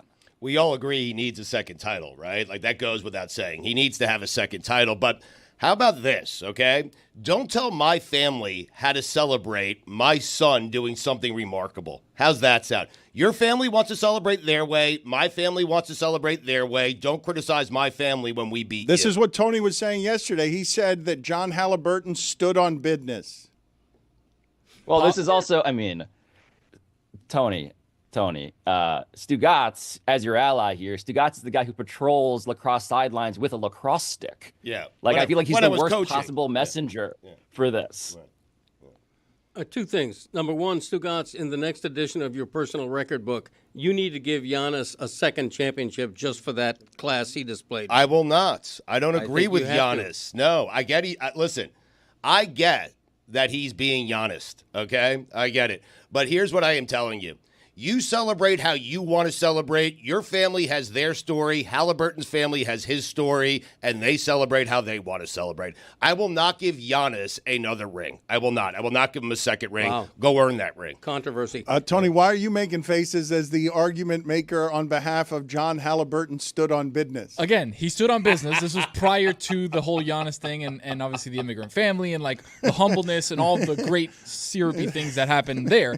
All I'm saying in Stugotz's mind were let my family celebrate the way my family wants to celebrate. The problem is when that family is celebrating basically on top of the grave of Giannis Antetokounmpo, well, that's where I have the issue. Not the only problem. The problem that family is also celebrating in a way that seems divided because Halliburton after the game also handled this well by saying, "Pops, what are we doing?" He's got to say that, though, right? Does he have to say that? I don't know. I think there are plenty of people who are going family first there and saying, I don't care if my father disrespects you. I'm not sure John Morant isn't doing finger guns at Giannis with right next to his father and rolling a grenade at him. I feel like we do a thing in sports where we assume, and by the way, this is now connecting to one of the top 5 items, or the OLI, of the list that Greg brought in. We assume that someone, because they're either the partner of someone or a family member of someone, is acting with the authority of the someone. Like, I was just watching in the Instagram comments today, Steve Belichick, Bill's son, his wife, Steve's wife, get in the comments arguing with Nikki Glaser against the way that Jordan Hudson was conducting herself in that CBS interview, meaning the Belichick camp is now divided, meaning that when it comes to how your dad is acting on business on the court side, like, why would we ever assume? What about our history of family members in general in humanity has ever led us to assume, oh, they're doing that because he feels the exact same way as the person who's actually the star of the show here? Tony, I'm with you on the face you made. I believe you are right when your face crinkles up in a disgust when either Pablo or I say business. Yeah, if it's acting on business too, I didn't like that. It felt it felt bad coming out. It's the problem is you got to do it quick and with confidence, Pablo. Act on business. Boom. Stand on business. Boom. So good. He got permission from me. I shouldn't have done it either. I did it for effect, extra enunciated. That was third-degree bidness that I was quoting. It's a capital D there, a hard D I don't like. Yes, we will get to put it on the poll Baby. At Le Batard Show. Can you say business with the hard D if you're over 35 years old? At Le Batard Show. Maybe with some Viagra. I want to ask you about the Lakers last night and that Belichick story. I do want to get your thoughts on what is most interesting from that Belichick story as well. Yeah. I mean, I have been looking into this Belichick thing for a future episode of the show. We kind of broke this story on PTFO, just for the record, to toot our own state award-winning podcast. What I had heard originally, by the way, which has now been just verified across the board, is that when it comes to how Bill operates, Jordan is the one actually operating him. And when it comes to this Super Bowl commercial, which you may or may not remember when Belichick showed up wearing a Dunkin' Donuts thing with and she's Affleck in it. She's in it with Affleck, and she was in a commercial for the Super Bowl in a way that was really strange. Unmentioned that she was in it, and she's just in it. Yes, and that should have been a giant warning sign that, wait a minute, why is this then obscure girlfriend of Bill Belichick in the biggest Super Bowl commercial of certainly his life, but also one of the biggest commercials in America? And it turned out that what I found out was that when you had to negotiate with Bill Belichick, and this is like the Damon and Affleck camp, okay? This is like the Hollywood A-list camp that makes these commercials. They had to negotiate with Jordan. She was acting as his representative back then and insinuated herself into the commercial and into every aspect of his life. And this has been a pattern that's occurred across the board. And so when I mention that Steve Belichick, remember the Belichick son with the tongue? You know, he was the guy who was wagging his tongue all the time. That's Steve. Yeah, the unusual-looking coach on the sidelines that became famous for nepotism. Yes. So he's now at Carolina as well. But his wife, when I say that his wife is now going at Jordan. I call her Jordan because it's Jordon. But when she's going after Jordan because she's blowing up the CBS interview, and Nikki Glaser is defending Jordan, what Steve Belichick's wife is saying is that's not professional. In public, she's saying this. So the question now, Dan, is the people who care and love about Bill Belichick, right? They are clearly somewhat worried about the way this story has gone, which is beyond, wow, this go-getter is really getting a lot. It's, is he okay? That would be the larger concern that people are articulating to me. Pablo, I know you do great work on PTFO. I'm going to catch one of those episodes one day, I promise. But I have a theory for you. If we want to do something together, collaboration, me and you, I can be on the episode. I have a theory that Bill Belichick has been hypnotized. Unsubstantiated. Put it on the poll. Do you believe Tony's theory that Bill Belichick has been hypnotized? I would say, Pablo, that I've only seen one other instance of this in my career, anything that felt like this, remotely close to it, and it's Sacramento's coach, Doug Christie, had a relationship in public that they were very proud about the fact, and this was always interesting to me because men obviously don't view this the way that a woman might admire something like this. Doug Christie was publicly genuflecting on, yes, I follow my wife everywhere. I'm good with that. It doesn't make me less of a man to be someone who simply follows my wife. And you know who's someone else who does that now? Dwayne Wade does that now, where there's no shame in that, but the age difference complicates this one. Well, Doug Christie, I mean, I was just thinking about this, Dan, when I saw that he was announced as the Kings' new head coach, because Doug Christie, for those who don't remember, Tony, among all the people who acted and stood upon their bidness, he is up there, right? Like, this was unapologetic. This was something that he was very proud of. The Belichick difference, though, Dan, even beyond all of this, the difference is that there is no character who has been acting more unlike himself in the history of sports, you could argue, than Bill Belichick now versus Bill Belichick pre-Jordan. Like, that's the thing that everybody's like, whoa, it's not merely that, man, Bill's a wife guy. It's that Bill had not only never been a wife guy, he is now doing things that, admittedly, now that I say it out loud, kind of feels like he's been hypnotized. Yeah. That's right. It's a good theory by Tony. I like it. Do you have a theory for me on this? CBS Sunday Morning is a magical show. Oh. I believe the broadcaster that gotcha Jordan and Belichick was overly cheesy in a number of different broadcastery ways. I want to ask you, as somebody who's now on MSNBC, a professional broadcaster on ESPN, if any human beings talk the way this broadcaster does when he's doing the affect of CBS Sunday Morning television. You're probably thinking the same thing I was when I sat down with Bill Belichick. The now 73-year-old former NFL coach wasn't interested in gloating about his many achievements.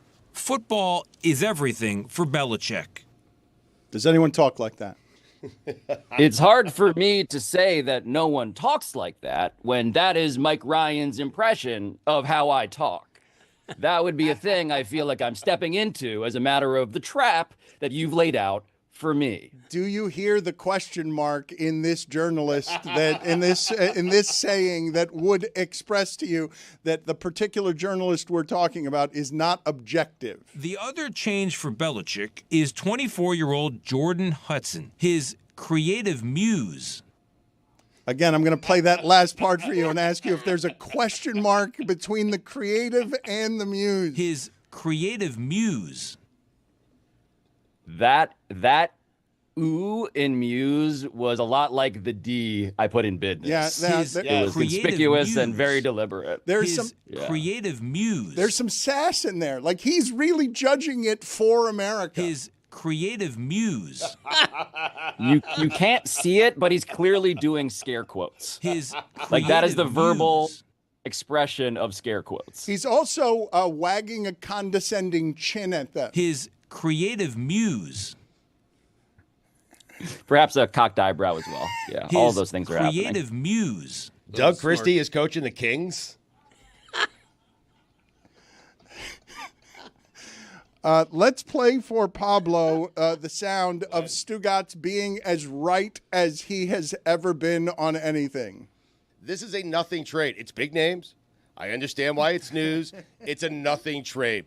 The Lakers are not winning an NBA title anytime soon. The Mavericks are not winning an NBA title anytime soon. In fact, I would tell you the bigger trade made yesterday in the NBA was the one that got the Spurs De'Aaron Fox. You want to know why? That team might win all the championships soon. This is not a trade that lands you Kareem Abdul-Jabbar. This is not getting Moses Malone if you're Dr. J and the Sixers, the missing piece, and then they went faux. This is not that. Right. This is a trade again with two middling teams and two superstars who barely play. Luka played a ton of games last year. It does feel, even despite that, it does feel like it's Elon Musk number one, that take number two on the things Stugotz has been most ahead of America on. I think about the Elon take all of the time. Do you really? You were ahead of everybody on that one. You were. Izzy, have you read or heard anything interesting on Luka and LeBron? In retrospect, it's fairly easy to say, when it comes to usage rate, it needs to not be the oldest player in the league anymore. You got to kind of hand the team over to Luka for real. You don't need both of them at the same time, especially if Luka's not going to be playing any defense at all. And what has Luka ever needed? Another wing to handle the ball all the time? No, he needs the opposite of that. He needs 3 Jackson Hayes, who they didn't play him at all. It's going to be very interesting what they do with this personnel here because, again, you're going to look at every season that ends for Luka Doncic with him either holding his back or him in some sort of, agony because he had to play defense for a long time. And Nico Harrison and the Mavs are going to feel like they won. And I don't know what's going to fix that for next year personnel-wise. The Lakers aren't in great position to add. Well, Pablo, can you please look this up for me, guys? Give me all the history where Minnesota wins a game or anybody wins a game shooting from 3 the way Minnesota did. Like, Luka and LeBron can't lose to a Minnesota team shooting like that at home to have their season extinguished. That's a terrible game shooting from They Minnesota. were under 15% from 3. Think they about were that. dreadful. Think about that. Yes. No, it's the inversion of everything we've learned. Obviously, the Celtics, how they win titles, they do it by being the opposite of what the Timberwolves were. But I think when Izzy is alluding to Jackson Hayes, I mean, that's the story here. To me, like, it's the trade that didn't go through that almost went through in the shadow of the Luka trade. It was Mark Williams. Right. And I know that trade fell apart because and I need to find out more about this, but in terms of like the buyer's remorse from the Lakers, in terms of the physical that was failed allegedly, but they needed a big man. They got basically Luka for so little that they thought, let's overpay for Mark Williams. And then the light of day, the morning after, they were like, let's actually not give all of this for Mark Williams. But Mark Williams, a healthy Mark Williams, is exactly who the Lakers needed this entire series. Can you guys give me what your take was on Kerr sitting his starters in the second half yesterday, just taking he's playing for Game 6 at home, Dan. I mean. It was for a couple of minutes there, the greatest coaching move of all time. Because he got very close to having his scrubs not just win a game on the road, close out a series. He was that close to watching them do it, and I would have wondered at that point what he gave to the basketball gods, because he has gotten all these gifts in return. Steph Curry winning the 22 championship, all these things that happened to him, but that was absolute magic. Even if they didn't win, the amount of doubt that was placed into those starters who had to come back into the game and still fight off Spencer. I don't even know if it's Pat or Cam, one of the Spencers. It was great by Steve Kerr. Dan, I got the worst playoff winning games with the worst three-point shooting percentages. So 13 teams are tied for the lowest three-point percentage in a win in a playoff game at 0%. So they made 0 threes. 0 threes, okay? The first three are the Miami Heat, the Memphis Grizzlies, and the Denver Nuggets. The Heat, it was a game in May, I want to say first or second round against the Pacers, where they won 95-86. So all 95 points the hard way. I like it. Pablo, your thoughts on losing to Minnesota that way? Your thoughts on the Lakers' future? What was it that Windhorst did? Windhorst have some commentary that said that LeBron's frustrated with the Lakers? Did Windhorst? They got him Luka. I know. It's not his team anymore, Dan. Like, we just talked about building around Luka, not around LeBron. We're talking about how Luka is going to fit in. I'm sorry, how LeBron is going to fit in with Luka, and if he doesn't, how are they going to make up for that? This isn't his team anymore, and he's got to be frustrated by it. You saw it during this first round series. Jeff Teague talked about it. LeBron didn't seem serious the entire series. When have you seen him laughing with opponents during a playoff series? When have you seen him taking like fadeaway threes in big moments? This isn't his team anymore. He knows it. He's just, sort of finding a way to finish off his career, and maybe championships aren't as important as they were before. Pablo? Well, look, the thing that has most surprised me is that I've gone from immediately in the aftermath of the Luka trade being like, of course this was a clutch / LeBron move, right? Anthony Davis was a clutch client, LeBron's guy. Rich Paul, of course, LeBron's agent, AD's agent. They knew this was happening. LeBron had been drafting Luka in these all-star games the whole time. I was like, how did LeBron possibly get surprised by this? Clearly, LeBron was orchestrating this team and operating it according to his own whims. And look, I defer on this level because it was shocking when I first heard it. But Brian, and I've talked to Brian about this, Brian does not believe, actually. And this is something that, again, startling, that this is LeBron getting Luka. This is LeBron actually being surprised. And what that says, to Izzy's point, about this not being his team anymore and him seeing the phasing out of his era in favor of the next one, that's the thing that casts a shadow over all of next year. As, by the way, Dan, the thought experiment that no one's done that I am endlessly interested in is the production and programming of LeBron James's farewell tour. If you thought that the Kobe Bryant tour was all-consuming, if you thought that the Derek Jeter rocking chair thing, bats comprising a rocking chair thing, like everybody gives him gifts like he's an Egyptian pharaoh. Imagine all of that, but LeBron producing it himself to the expense and the detriment and the exclusion of any other story in the NBA in an entire 82-game run. That, to me, is what's coming. It may not be this coming season, but it might as well be. And if that's the case, we are in for a news cycle that is truly unlike anything else we've seen before. Did he get that for thought experiment, or did he get it for the Egyptian pharaoh? Just all of it. Both. Yeah. Just all? Was it talking like a broadcaster? Was it just talking broadcastery cheese? Is that it? Here's the thing? Because he hit you with a here's the thing. Like I said, all of it. I can't even tell when I. I can't even tell when I. It's just body. It's lifetime. So it's a lifetime achievement. Like Greg Cody. Piano tinkle. Okay. Yes. Okay. Very good. Egyptian pharaoh had me, man. That was a great reference. Pablo, are there any other kinds of pharaohs? I don't know. Is that redundant? I don't. Phil Pharaoh. That's a good. That weather terrorist. Yeah, Pharaoh Fawcett. That guy scared the hell out of you. I mean, Jesus Christ. Yeah, buying everything in Publix. Yes. Put it on the poll at Le Batard Show. Are there other kinds of pharaohs other than the Egyptian? Good question. I don't It's a good question. Or put up on the poll: is Egyptian pharaoh redundant? Because I don't know. I don't know if there are other kinds of pharaohs. I don't know. I don't have any pharaoh history. Did Greg want to give them Pharaoh Fawcett again? I don't think everybody heard. Well, I had to explain that she was a former actress. I don't know how, I'm aging myself. I don't know if Farrah Fawcett is well known anymore, Let's but go. Farrah Speaking Fawcett of was her aging, sister. who thinks they're going to have the best old clothes? Zaslow was a wild disappointment yesterday. Zaslow bringing in clothes only from 2016. I thought for sure he had stuff from the 90s. I know that Greg Cody, before his son bought him an expensive bag, was walking around with a Barcelona bag from the 1992 Olympics. That's true. And so he's got a lot of old stuff. Who do you guys think is going to win on old stuff summoned from the closets? I think Chris Cody's going to win. I have one that I feel amazing about, another that is just old, but I don't feel it's not going to be too funny, and then I have one that my wife just hates. It's not that old. Every time I wear it, my wife is like, never wear that again. All right, let's do this because I want all of you to hold up your third place finishers first. We're going to go 3 shirts. I have OLI, Dan. Yeah, I got 7. So you're going to immediately go.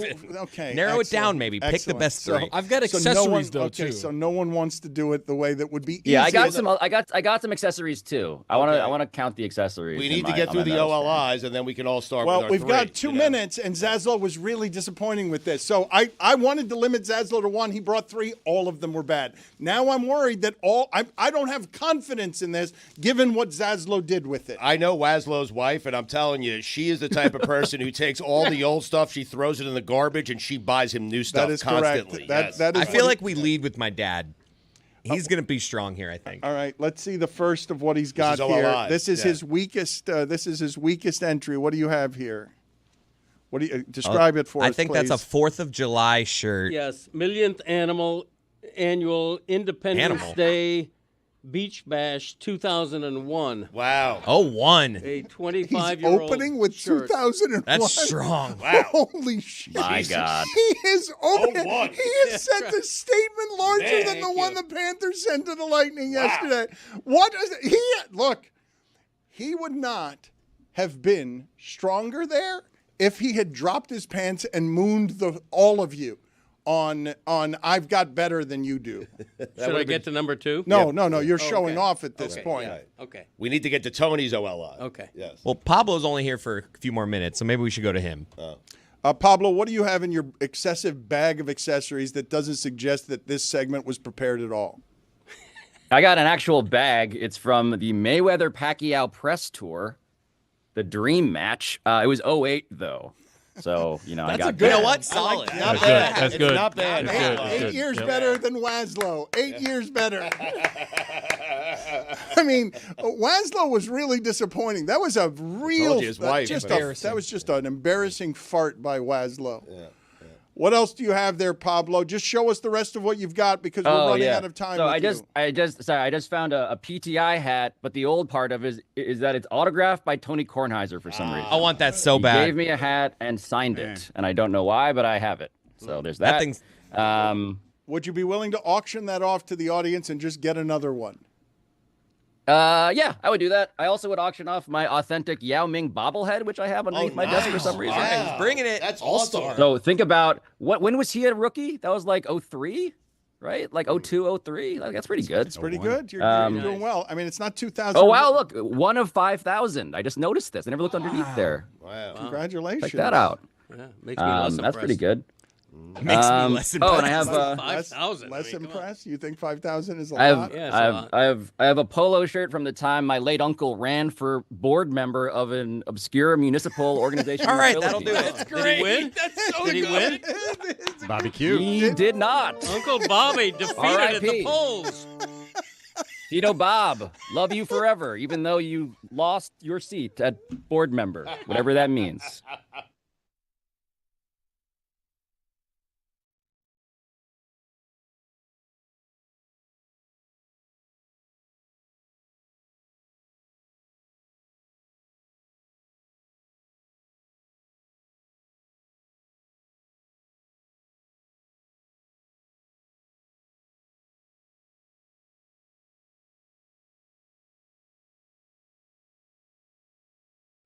Multimedia show too. So after each bit, I screen the glorious culmination of the bit. How hard was it to keep your mind on the task at hand? But dude, that was the most challenging thing ever, man. It was the tiniest little airplane packed full of dudes, and all I had was a little portable DVD player. It was tough. I mean, we've never had anyone ask a creepier question in a creepier tone. Way he asked I don't understand. Never needed a follow-up. The way that you sensually asked him and started a sentence with "How hard was it?" I thought he was going to stop right there. How hard was it? That's it. Yeah, how hard was it? Would have been for you to pull the parachute on that question. But you're like, and then you finish the task in a way that I think you were going for sultry there. Task at hand. It was close. Task at hand. Yeah, but yeah, it's pretty heavy. There are 10 different items on the list, so it's quite a loaded show. And yeah, so are you guys doing this at hand loaded thing? Are you guys doing the word choices on purpose? What was below you? 15,000 feet of air to the ground. I guess my question is because that skeet had to land somewhere. Oh, come on, man. Jesus. That portable DVD must have gone, but it came in handy. I mean, come on. You've got him doing it with porn? You've got him. He did. That's what he had the DVD for. You got him flying down with porn. What'd you watch?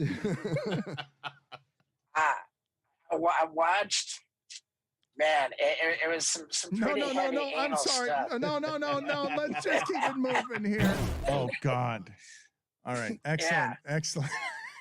And so there it is. Journalism. Excellent. Well, yeah, and I just claimed he's an adult and he's learned and he's grown up. I know. And just because he has a dog. I know. And before we started here, the last time you were on with us, but I mean, he was introspective about things that sounded like therapy while we were talking beforehand, and just the admission in general that you're soothed by a dog is vulnerable in a way that I was not expecting from him. A dog he stole from someone in Peru. I mean,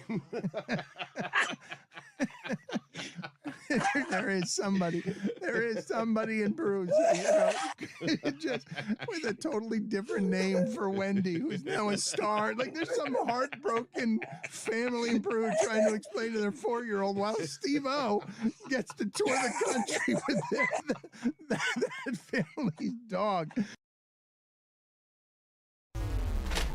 The press box has changed. But Mike said it best. The press box has changed. I mean, seriously, get over yourself. We're going to talk during the post game. Tim Reynolds, enough. I mean, enough. I mean, seriously. you just got to know when you're the not allowed to cheer in the press box. Did you know that? Well, I did. They were cheering for Will Manso. I think that's allowed. And Goldie. If the Dan Le Batard Show comes to a hockey press box, hilarity is going to ensue. Yeah. They're going to yell at Will Manso for 7 minutes, and you're probably going to have to go to a stairwell to write, man. If it was 7 minutes, I'd get it. It was is 7 seconds. Exactly. I mean, David, everyone else was saying hi. They were enjoying the show. They were laughing at us, but one guy is still clutching on to his newspaper deadline. I'm a little disappointed. Tim Reynolds. And is he your demographics, too? I don't know. I happen to like Tim a lot, and I imagine this was going to be like E.J. Raddick or something, but that's just a bad look for Tim Reynolds.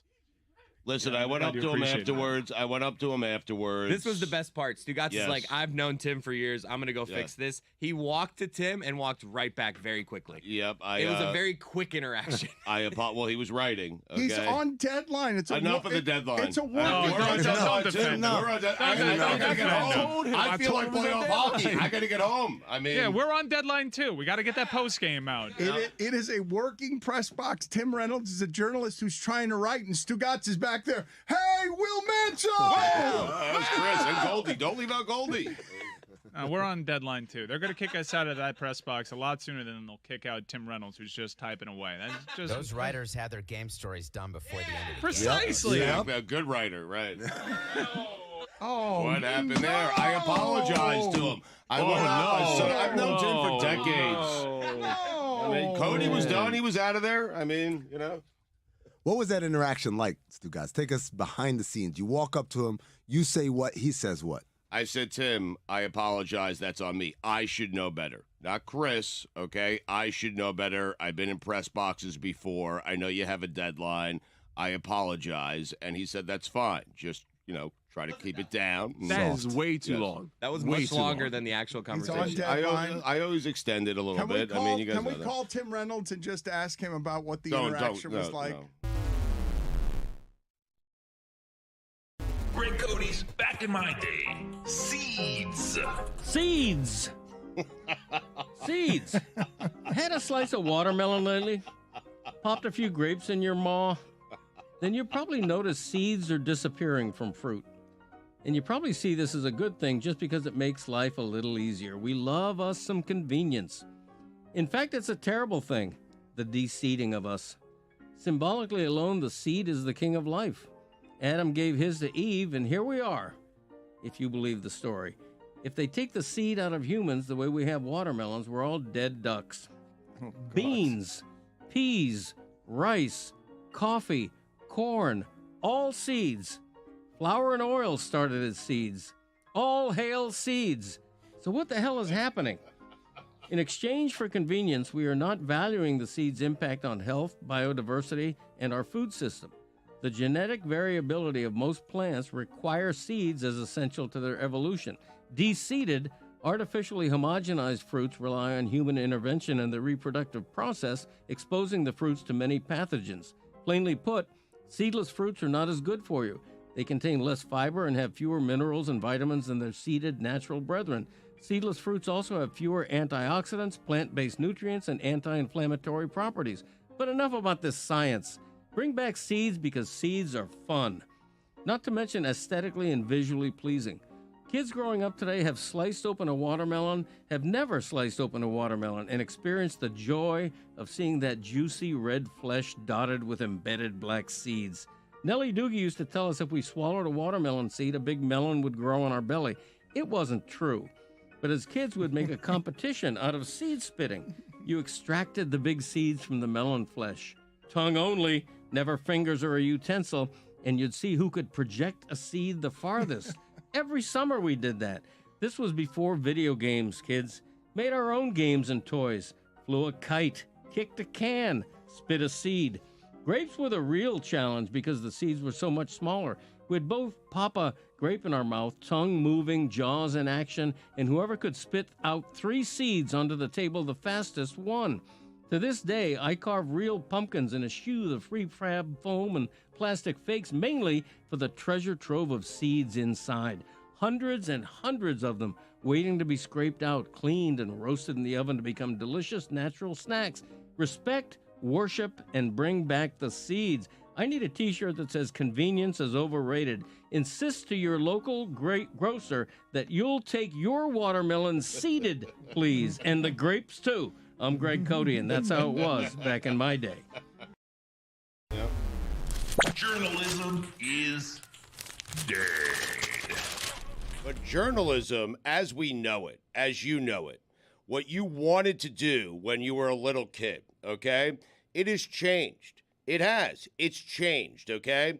You're not wrong. Stephen A. Smith is not wrong. You have to adapt sometimes, okay? Because the game has changed, your priorities have shifted. No one cares how someone goes and gets the news that they get, as long as the news is accurate, as long as it's coming from a credible place. If it's Woj, if it's Adam Schefter, if it's you, if it's Diana Rossini, if it's Shams, nobody cares. You might care.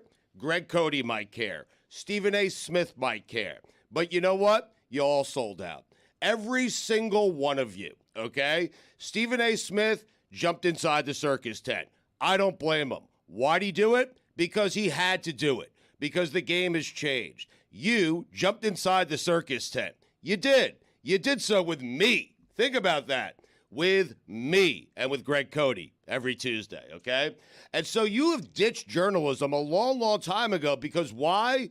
Survival of the fittest, Dan. You have to change with the times. You have to roll with a changing environment, roll with a changing industry, and that's what you decided to do. That's what Stephen A. decided to do. And for Woj, for guys like him, the game has changed slightly, where he went out and he sought reports, and he wanted to be the reporter. And you know what? If now he has morphed into a mouthpiece for the Blazers, I'm okay with it. I am good with it. I don't care. Survival of the fattest. Everyone, exactly. Everyone is selling out to make a buck. What a terrible timing. It was great. Like that joke. Hey, just give it up. You all want to be journalists. You're not journalists anymore. None of you. Not a one of you. Sorry. You didn't even hear the joke. You I did. Survival of the fattest. It was great. It just could have been done after Stugotz stopped talking, Dan. Right. Yeah. Yeah. Shoehorn that But I'm in. okay. I'm okay you're with splitting it. hairs. Right. Okay. You adapt, you roll with things, man. That's it. You know, Dan, you started off, you know, if you're a driver, you drove a yellow cab and you were loyal to the yellow cab. You know what? But the game has changed to Uber, to Lyft, to private driving. And you know what? You have to ditch the yellow cab and you have to drive an Uber. Why? Because you'll make more money. Why? Because more people are taking Uber than the dirty yellow cabs. That's why. That's what you do. No one cares about journalism. You know what they care about? Laughing, being entertained. And you do a great job of that. And Stephen A. Smith does a great job of that. No one cares about journalism. People care about smiling. That's it. You know, this morning I found myself while I was driving Claire to school. I told her, you know, you ask a lot of questions. You should be a journalist. And now here in this conversation, I just, you know what? Don't be a journalist. Like, exactly. Do something else. It's over. Sad. I mean, You're going to let Stugotz parent your daughter. You think that's a good idea? You think journalism is a good occupation to choose now? No, I would not. Listen, not only is it not a good occupation to choose, I have looked around Miami and realized we're the only ones providing the jobs we're presently providing. I heard local TV reporters are making $45,000 a year. Huh. I couldn't believe that. That's how bad local television is struggling. That's the place that has arrived. And I told Chris Cody not to get into this business at all because it's terrible. But Stephen A. Smith is making more money than he's ever made in his entire life. He has more power. He has more of everything than he's ever had in his entire life. You want him to give that up because of journalism? Like, get out of here. I believe you can do both. You're being very How? You're being very absolute about this. First of all, he does. He Right. does reporting, does journalism. He is very credible. When he gives information, it's not like Skip Bayless giving information. There is a difference. Skip Bayless also allegedly a journalist, but he's been contaminated by this thing and distorted by it in ways that are even more poisonous because he doesn't do any reporting anymore. Like, he doesn't talk to people in a way that's informed. Stephen A. actually goes to things, has relationships, and certainly when he's talking about basketball, if Stephen A. gives you information that's not opinion, you trust that it's informed. No doubt. But every time he does that show, Dan, every single episode, his journalistic integrity, it shreds away. Little by little, piece by piece, it just does. He is doing a debate show debating the most ridiculous topics in the history of sports. Like, it has to affect your credibility. Stugotz, it has happened. And you sitting next to me does not help. I mean. or my dad or Cody, because I said Cody? to myself, generations of Codys, because I did say to myself, this is one of the things I find funny about Stephen A. and thinking that he and I do the same thing, because once I got to PTI and it was argument television, I said, I'd like to try to do it differently, but I guess that sounds highfalutin. I don't want to do debate shows. The knuckleball is dead. The knuckleballer is dead now, correct? Completely dead. There's no one. Is there anyone throwing the knuckleball now? Someone has to be throwing. Yeah. I would say Tim Wakefield was. None of us bad. have one. We're just like, yeah. No, there has to be. There's got to be. Well, wait a minute. The knuckleballer didn't go extinct without anyone telling us. As long as there's breath in my lungs, there's a knuckleballer out there. Put it on the poll, Guillermo, at Le Batard Show. As long as there is breath in your lungs, will there be a knuckleballer out there? There should be more because if you notice, I mean, I don't have any stats to back this, but I don't care. I'm going with it regardless. I would say that the position players that are pitching have a much better ERA than average pitchers do because they're all just going out there throwing the ball.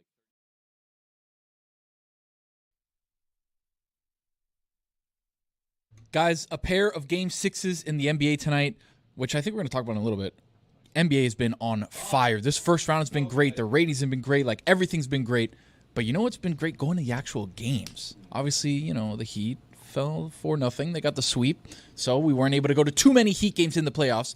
But go get tickets on Game Time. If you're in Detroit, if you're in LA, tonight, a great time to go buy tickets on Game Time. By the way, since the Heat got swept, I've been looking to take the family out to watch some games.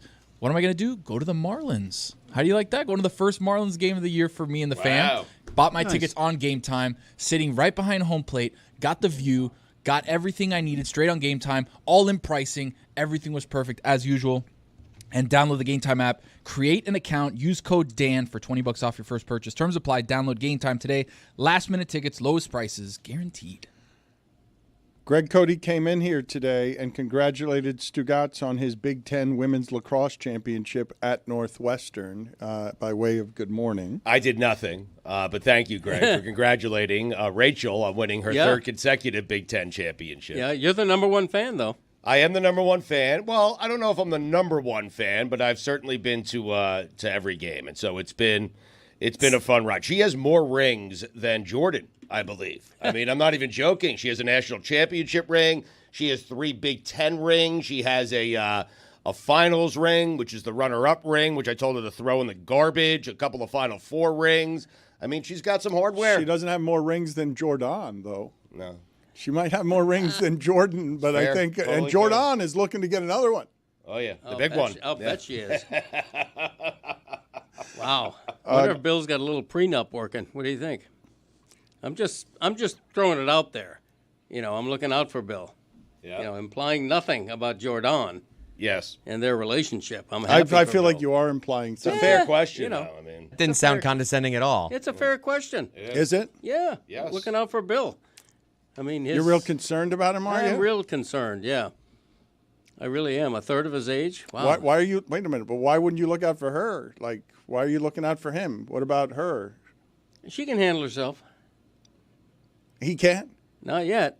No. What's your vibe? I don't like this. The last 30 seconds. Well, weird. I'll tell you what his vibe is. Too many statues on Dawn Staley. Dawn Staley gets a statue, and all of a sudden, Cody's like, too many statues in sports. Too many statues in sports. I think it's a fact.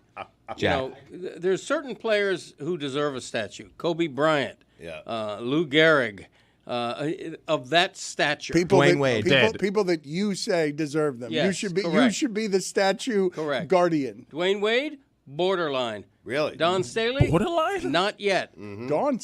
What? Not yet. He said not yet. Yeah. But Dwayne Wade borderline on the statue? Yeah, you don't he you don't erect a statue for everyone just because they made a bunch of All-Star games and had a Hall of Fame career. A statue to me rises above the level of mere Hall of Famer. You have to be legendary for all time. Your fame has to span generation after generation to be worthy of a statue, in my opinion. How many generations of basketball players have 3 championships here in South Florida?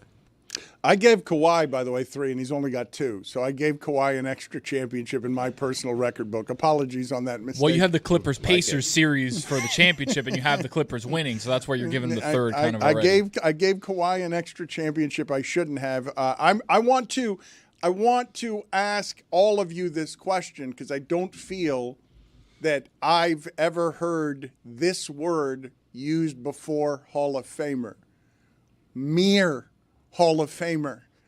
I thought that, and he's not entirely wrong. Dan, there are Hall of Famers, and then there are Hall of Famers. Thank you. There's a big difference. I think you just said the same thing. No, I did not. he's right. I said it He's in a right. different No, way. he's right. Yes. That's well put by Stugotz. Thank you. Yeah. Do it again. Teach me, please. Dan, there are Hall of Famers, and then there are Hall of Famers. Exactly. Yes.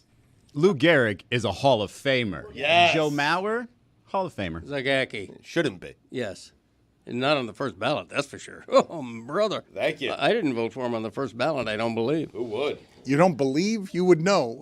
Well, did you get forgetful? Like what? Well, who keeps track? You know, I fill out like- a ballot every year. They pile up.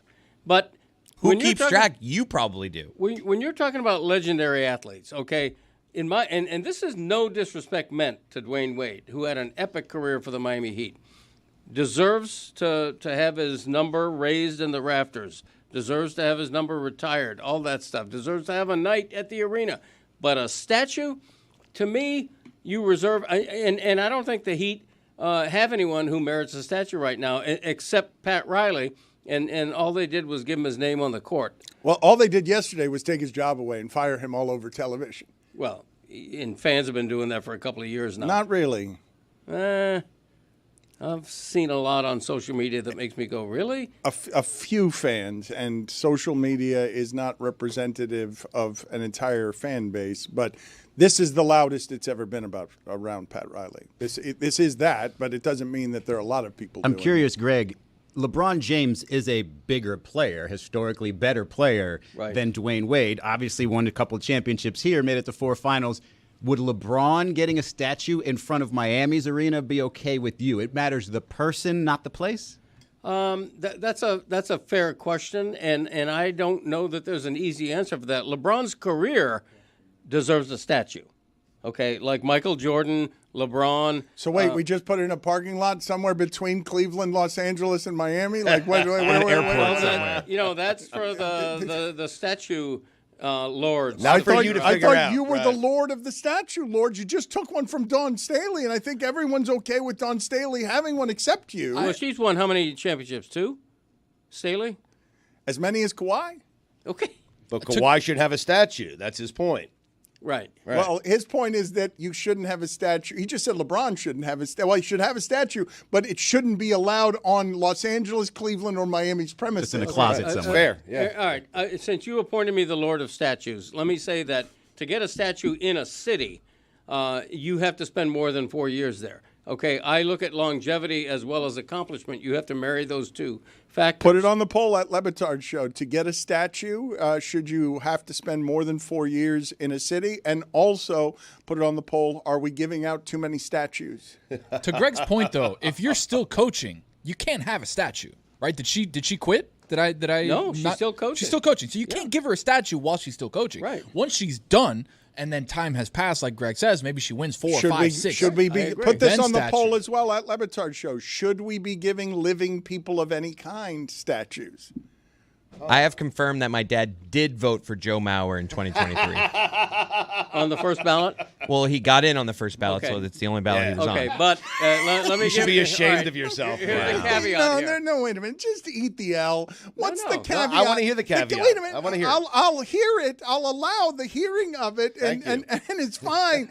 but before he gets to the caveat, can you just admit that you're wrong about your recollection? Yeah, I was wrong. Sure. Can you admit that you're wrong in having a Hall of Fame vote that you treat with so little regard that this is not an indictment of your memory, but it's an indictment in general of how it is that you do these things, that you don't actually care whether someone's first ballot or not because you can't remember whether you voted someone first ballot or not? I cherish my Hall of Fame vote enough to have kept it for a long time, unlike yourself, who was stripped of his vote for malfeasance. Yeah. And in some cases, perhaps For non-feasance. integrity, He's not wrong. Yeah, for integrity. Huh? Okay, that's what they call it. Tomato, potato.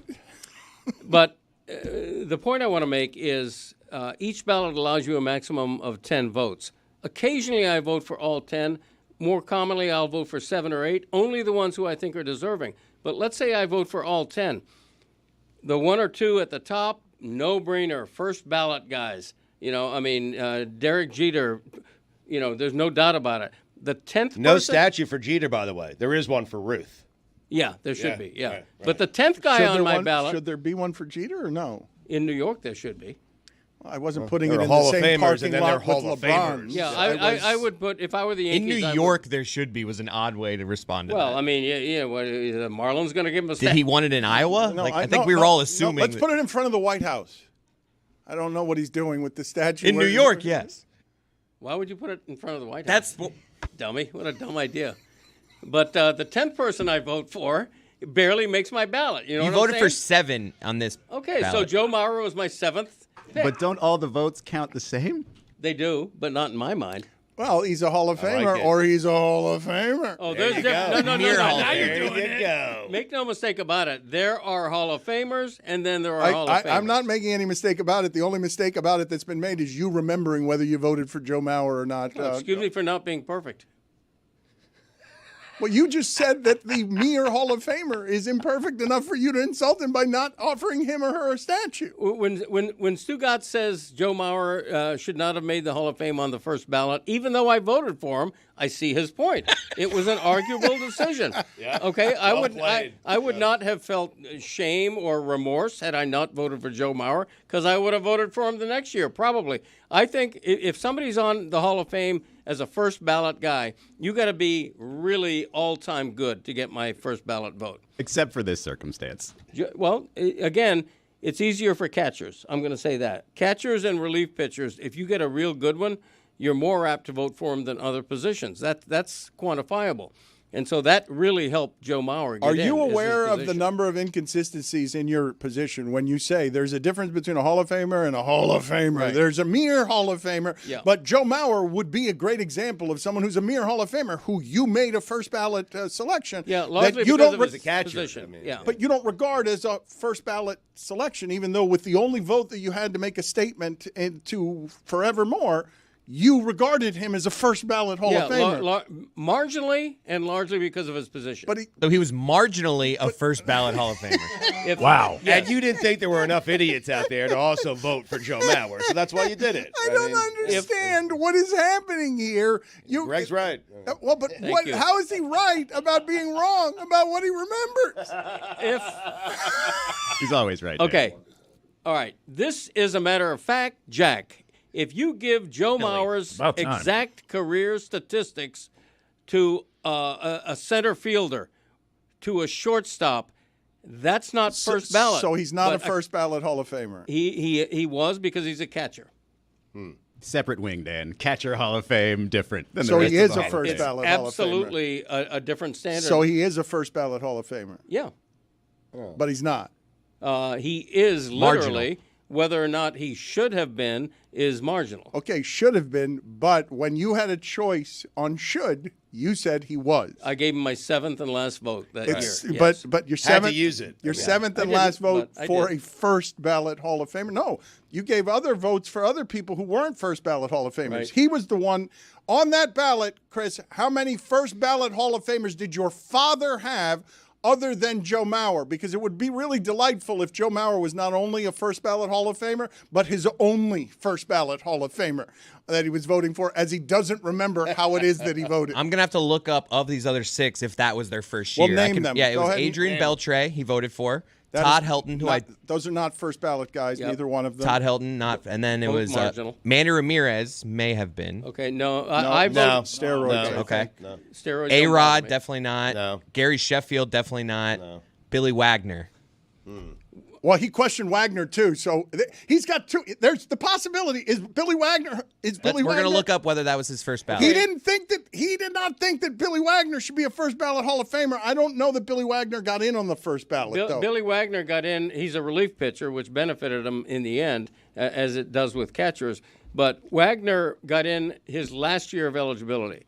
Okay, and there is a sentimental factor there where if you've come close and you're in your last year of eligibility, there is a tendency to get a Are you final kidding year me? bump. Is Joe Mauer his only first ballot Hall of Famer? I'm being told Adrian Beltre was a first ballot. That was his first time on the ballot? That's what I'm being told. Really? All right. And Billy Wagner was on since 2016. Right. So. That was his last year of eligibility, and I voted for him. Although I think I'd voted for him before. I don't want your I thinks on this because I don't think we can trust your I thinks on this. It's been proven that your I thinks on this are faulty in memory. Right. I apologize that I don't remember my exact ballot from 8 years ago. Okay, you know. I'll leave this alone after this, but I would think that the one thing in the world that you would remember is whether someone is or isn't first ballot, because it's a measurement system that's in your head that you seem to know. But when I ask you about it, you say that Joe Mauer's not a first ballot Hall of Famer, even though he's one of the few you've ever voted in on the first ballot. Yeah.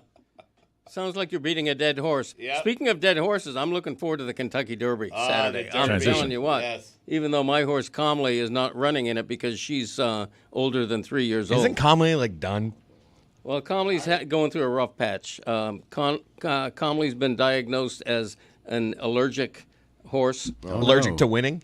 Well, Hey. that's not bad. Yes, as a matter of fact. Let me ask you a question, Greg Cody, Yeah. before we go to dead horses or Comley or anything else that is horse racing forgotten related. filly. I've got a question that I believe will trap you. Okay. At the Miami Herald, do you deserve a statue? I don't think the Miami Herald puts up statues. Not what I asked you. If they did. Not If what they I did. asked you. If they did. I would put a statue of Edwin Pope first.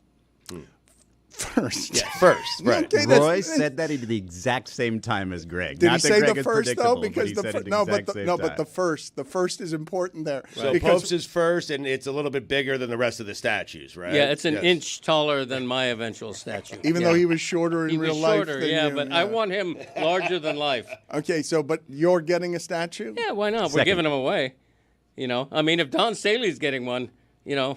We're giving them away. You think you're the Don Staley of column writing? You are in Florida. You are in Florida this year, according to the F whatever. The FU. There it is again. FSNE. That's what I meant. Florida Society of News Editors. The How FU. many writers until Dan gets a statue, Greg? You know, I don't think statues are warranted in most any walk of life, including journalism. Okay, and the Miami Herald, thank God, does not have statues in front of what used to be their building. I was going to say, they don't even have a building. I know. But if Well- they did have statues, Or would a your physical statue be bigger than newspaper. Dan's? No chance. Dan's would be humongous. Well, he doesn't respect the actual height. Thank you, Izzy. I'm glad that you really were amused by yourself body shaming me there. That's why I'm here. Yeah, no, I Well, statues always tend to be larger than life. Ron Frazier, the former Miami Hurricanes baseball coach, has a statue in front of the ballpark there. I think it's warranted. He invented that sport at the University of Miami and saved it in the early years. So that one's warranted. That's warranted. If you're going to have, my point is, if you're going to have a statue, make it an all-time legendary figure. Okay, don't make it somebody who was Don Staley is that. Really? Okay. Wow. South Carolina loves her. She's very accomplished. She's a great coach. She's in the middle of a great career. Wait on the statue a little bit, right? Wait a Does minute. Gino deserve a statue in Connecticut? If you're giving out statues, he absolutely does. Yes. Well, we're giving them out, obviously. Oh, but you're taking them away from Don Staley. Like we gave one to Don Staley, and you took it away. Well, Don Staley is a perfect, no disrespect meant. It is disrespectful. No, I don't believe it is. Don Just saying Staley, not yet. That's all he's saying. Yeah, Don Right. Staley is a perfect example of too many statues. That's all. I really would have preferred that whole John Halliburton situation had gone with Halliburton waving a towel, and then at the end, no disrespect.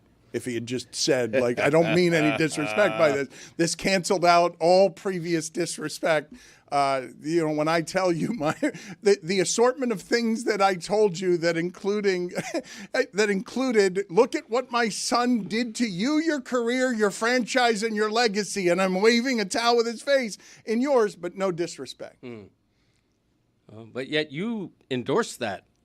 Like you're backing. That was Tony that endorsed it with stood on business. That's Pablo that endorsed it with stood on business. And this is Stugotz who endorsed it by saying, let a family enjoy however it is. I wouldn't dare say business.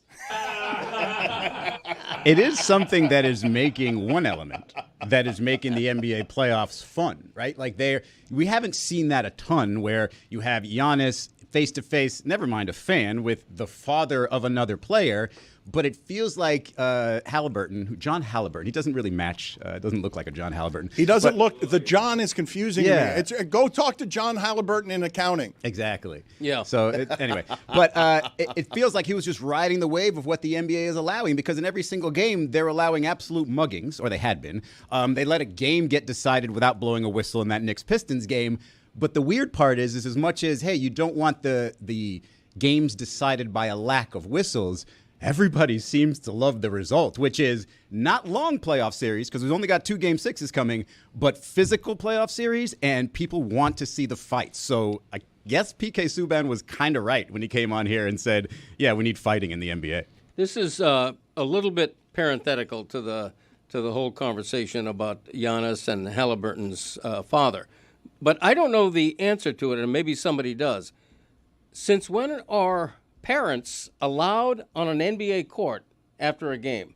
Okay, it's one thing if you've just won a championship and there's no more games, and your family comes to under the confetti and is part of your whole celebration. But after a first-round series, parents are on the court now? And That's contrast okay? that with, I think when Houston clinched a playoff series, Akeem Olajuwon was not allowed onto the court, I believe, because somebody didn't recognize them. And it's just like, all right, so who are we letting onto the court? Why are these things happening? Security does need to be better. Thank you. I want to play a sound here that I believe has now confused our investigative team more than it's helped our investigative team do its job. This is the information I'm being given in my ear after an emergency investigation. We have sound, evidently, after Greg Cody had indeed voted for Joe Mauer by the December 23rd deadline as a first ballot Hall of Famer. December 2023. This is sound in January of 24. Of January, a month after Greg Cody has voted definitively for Joe Mauer as a first ballot Hall of Famer. We asked him about that a month later. Well, I think he's a Hall of Famer largely because of his position, in the context of his position. To me, he's not a first ballot guy, which I hold sacrosanct. I don't vote for any first ballot players unless they're extraordinary. You already voted for him. You had already voted for him a month earlier. Yeah. And what's your point? Sacrosanct. What is your point? Yeah. As I've mentioned before, the rules are a little bit different with catchers and relief pitchers. Let me play that again.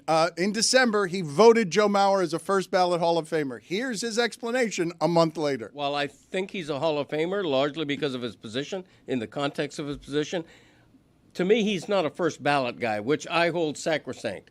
I don't vote for any first ballot players unless they're extraordinary.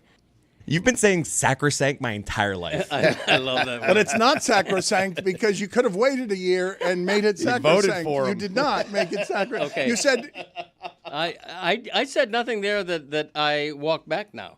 I'm in favor of all of it. Attaboy. Okay, and the reason is this: So proud, man. he was not a Hall of Fame level first ballot guy. you voted for him. You had reason- one chance Hear to him out. If there. you don't use it, you lose it, Dan. The reason I voted for him was because of his position. As I've said, if it's any other position, Greg, he does not get my vote Greg, on the first ballot. Greg, Catchers are different. that's not sacrosanct.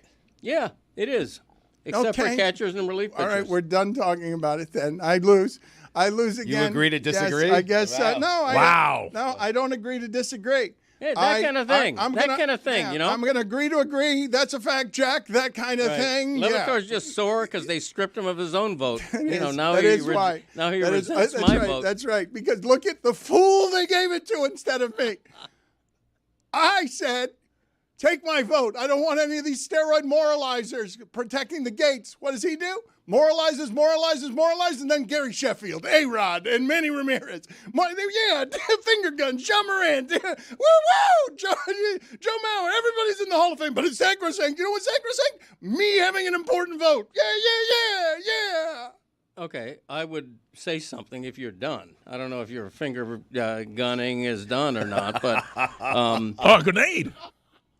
Alex Rodriguez I did not vote for on the first ballot because of the steroids. Right. Honorable. I thought so. Yep. So Joe Mauer is more of a later- Hall of Famer, first ballot Hall of Famer than A-Rod, just to be clear. I don't vote for steroid guys on the first ballot as a matter of principle. But it doesn't mean they're not eventual Hall of Famers. I thought as you didn't A-Rod vote for clearly any is. first ballot guys unless they were first ballot guys on a matter of principle because it's sacrosanct. Except Except Joe Mauer.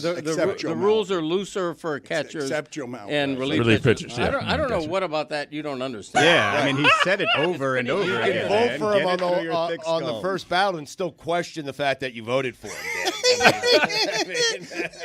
You can vote for him on the first ballot and then criticize yourself for being someone who voted for him on the first ballot by saying, yeah, what an idiot that voter was by doing that. Greg, wasn't the only unanimous player to get into the Hall of Fame a relief pitcher? Yeah, that's true. The rules are different for catchers and relief pitchers. Tell Dan true. again. I don't think he heard you. Yeah, no, I think he gets it by now. You know, I think it's worming his way through his ear into his brain because it's totally understandable.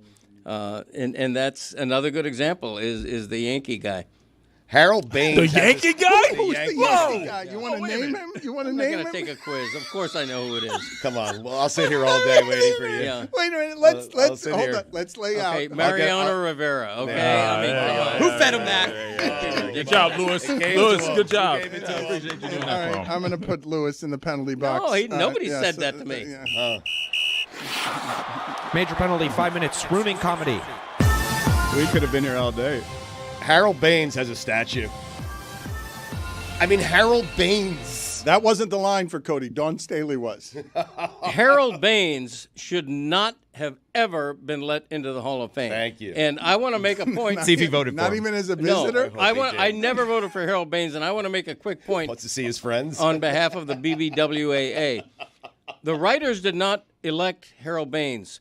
He was elected by what used to be called the Veterans Committee, who lets everybody in. So it's a fractured electorate that puts people in Cooperstown, which baseball writers who have the first ballot are pretty pissed about that and should be. Roy, what are you laughing about? Lewis is angry at me, man. He just came to the door and stared daggers at me. I don't know why he's not in the penalty box in confinement. I don't know why there would be any daggers, any eyes, or any Lewis wandering the premises. Lewis did not say anything to me in my ear. Can we see from you some of your other old T-shirts that we have here? And I want to see. Are you guys now conceding this before we get started? When Greg Cody goes OLI 2001, are all of you putting down your swords and saying we're not going to be able to beat Greg Cody on? I think me and Roy had no idea this was happening. I think I have one. I have one that I feel good about. Okay. Let's see where Greg Cody is on this. You were still OLI, or you were? No, this is number 2. I'm 3-2-1. Okay, so you didn't have any OLIs. No, Okay. because I was told 3. You said you had 7. I do, but then we were talking like give it top 3, and I'm doing what I'm told. Right. It's not my. Now my now yacht, we have Captain. time, and so you can have the OLI. No, that's okay. Let's rush right through it. But, Tony, let's see some of your nominees here if you guys are afraid that Cody's got the punctuation on all of this. So Greg has incredible longevity when it comes to old ratty things, right?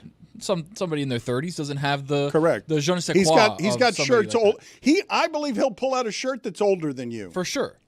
So I'm going to start with this NBA Miami Heat family 2012 champions drawstring bag. That's good. That's older than 2012. Zaslow. You're already decent. Well, he's just embarrassing. It's an Zaslow. accessory, though. Yeah. Zaslow was embarrassing in that he brought nothing earlier than 2016, so that didn't work in any way. Chris, let's see what you have. Give me some of what you have. OLI, or you're starting with number 3. Let's just get the best 3. The best. You start with. Well, your, I have 3. I only feel I'm just going to go with my best. I'm coming. Your out best. strong. You're coming out with Wow. your best. Yeah. Okay. I'm going a Dare shirt from elementary school. Oh, nice. Which is like 90s, and I'm telling you, I think when I got this, it was so big on me that now it's snug and I can still wear it though. Yeah. I wear it around the house, and my wife always is just like, "You're not wearing that anywhere but here." I But yes. love that. I remember you had that. 10 years later, you were smoking dope and bad-mouthing your country, but back then, it worked. I was going to say, I don't think he good. was listening during those sessions. I'm just kidding. Smoking dope and what? Bad-mouthing his country. Which one is dope?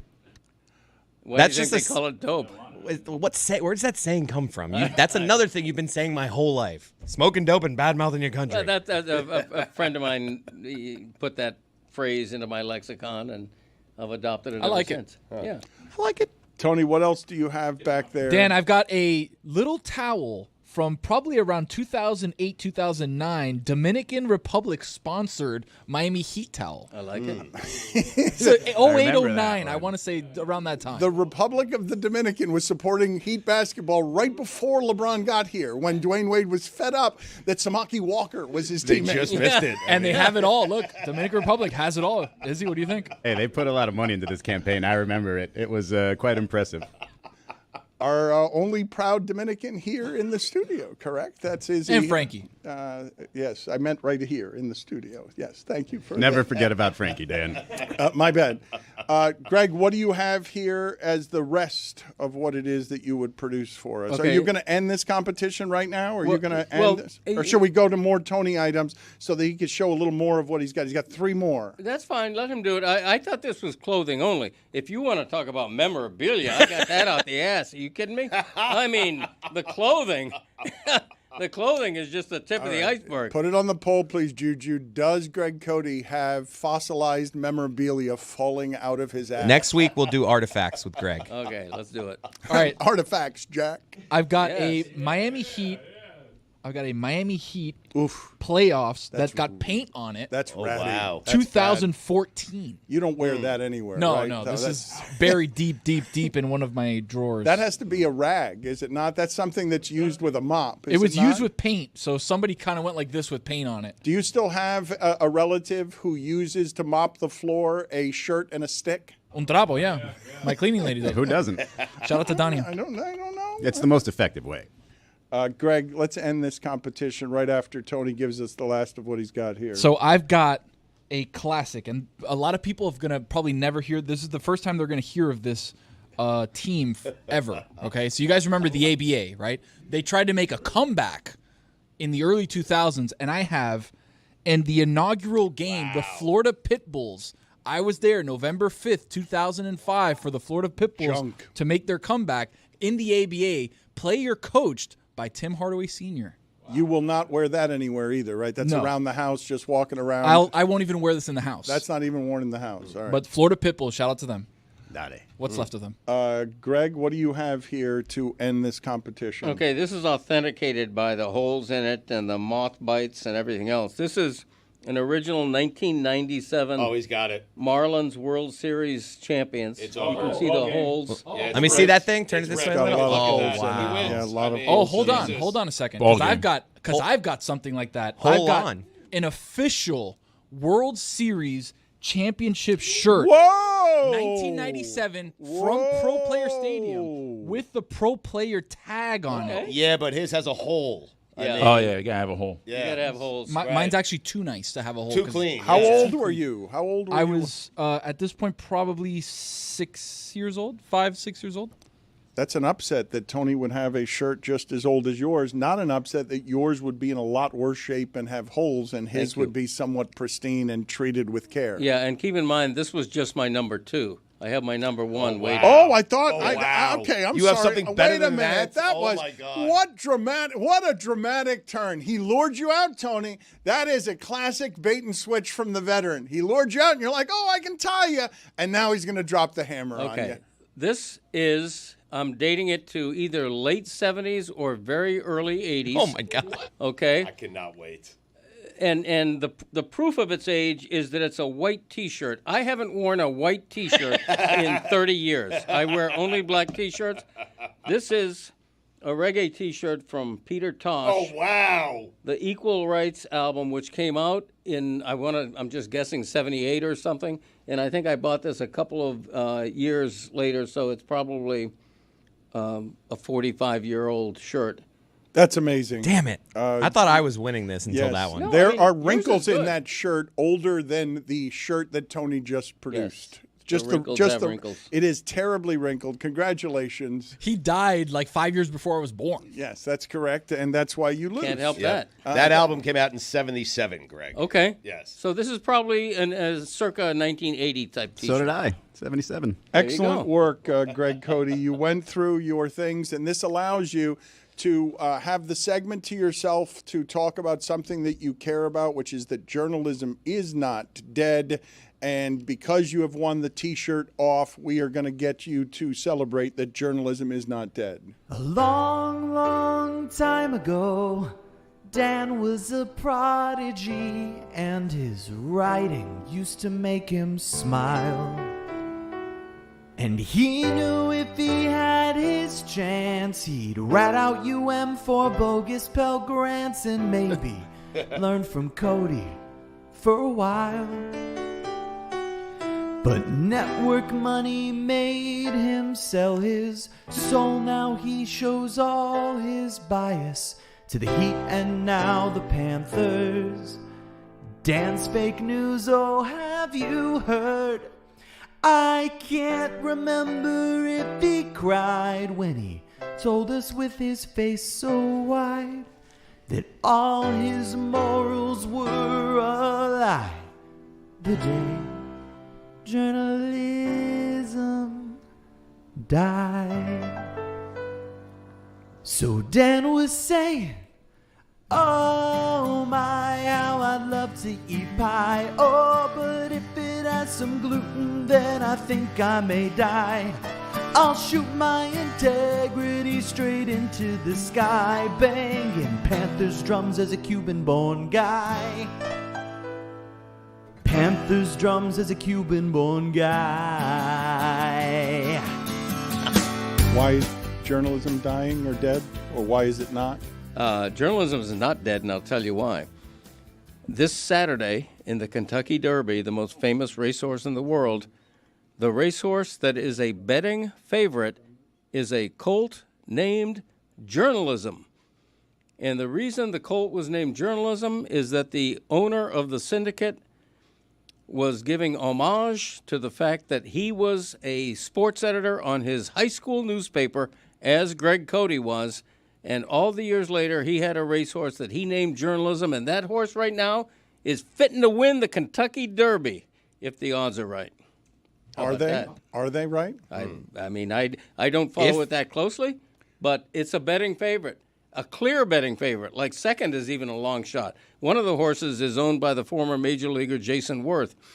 He's got a good horse in the race. But journalism lives in the Kentucky Derby. The horse will win if the odds are right? I don't know what that sentence means. That means if the odds say he's the favorite to win. He's the betting favorite. Right. That's So the way to say that. journalism- He'll win if he finishes first. Journalism is the betting favorite. Yes. Can you guys just get me a photo, please, of the most unkempt of the Jason Worths there's ever been running the bases for the Philadelphia Phillies? Because I maintain that outside of the Lopez brothers, it's the scariest thing to see in the wilderness as a human being. If Ed Orgeron. I understand. I'm alleging that Jason Worth, circa last couple of Phillies years, and both Lopez brothers, led by Robin, Brooke in the back, that if they're running at you in, as the sun sets in the forest, that's the least of what it is that you want to see running at you. Hey, Bear.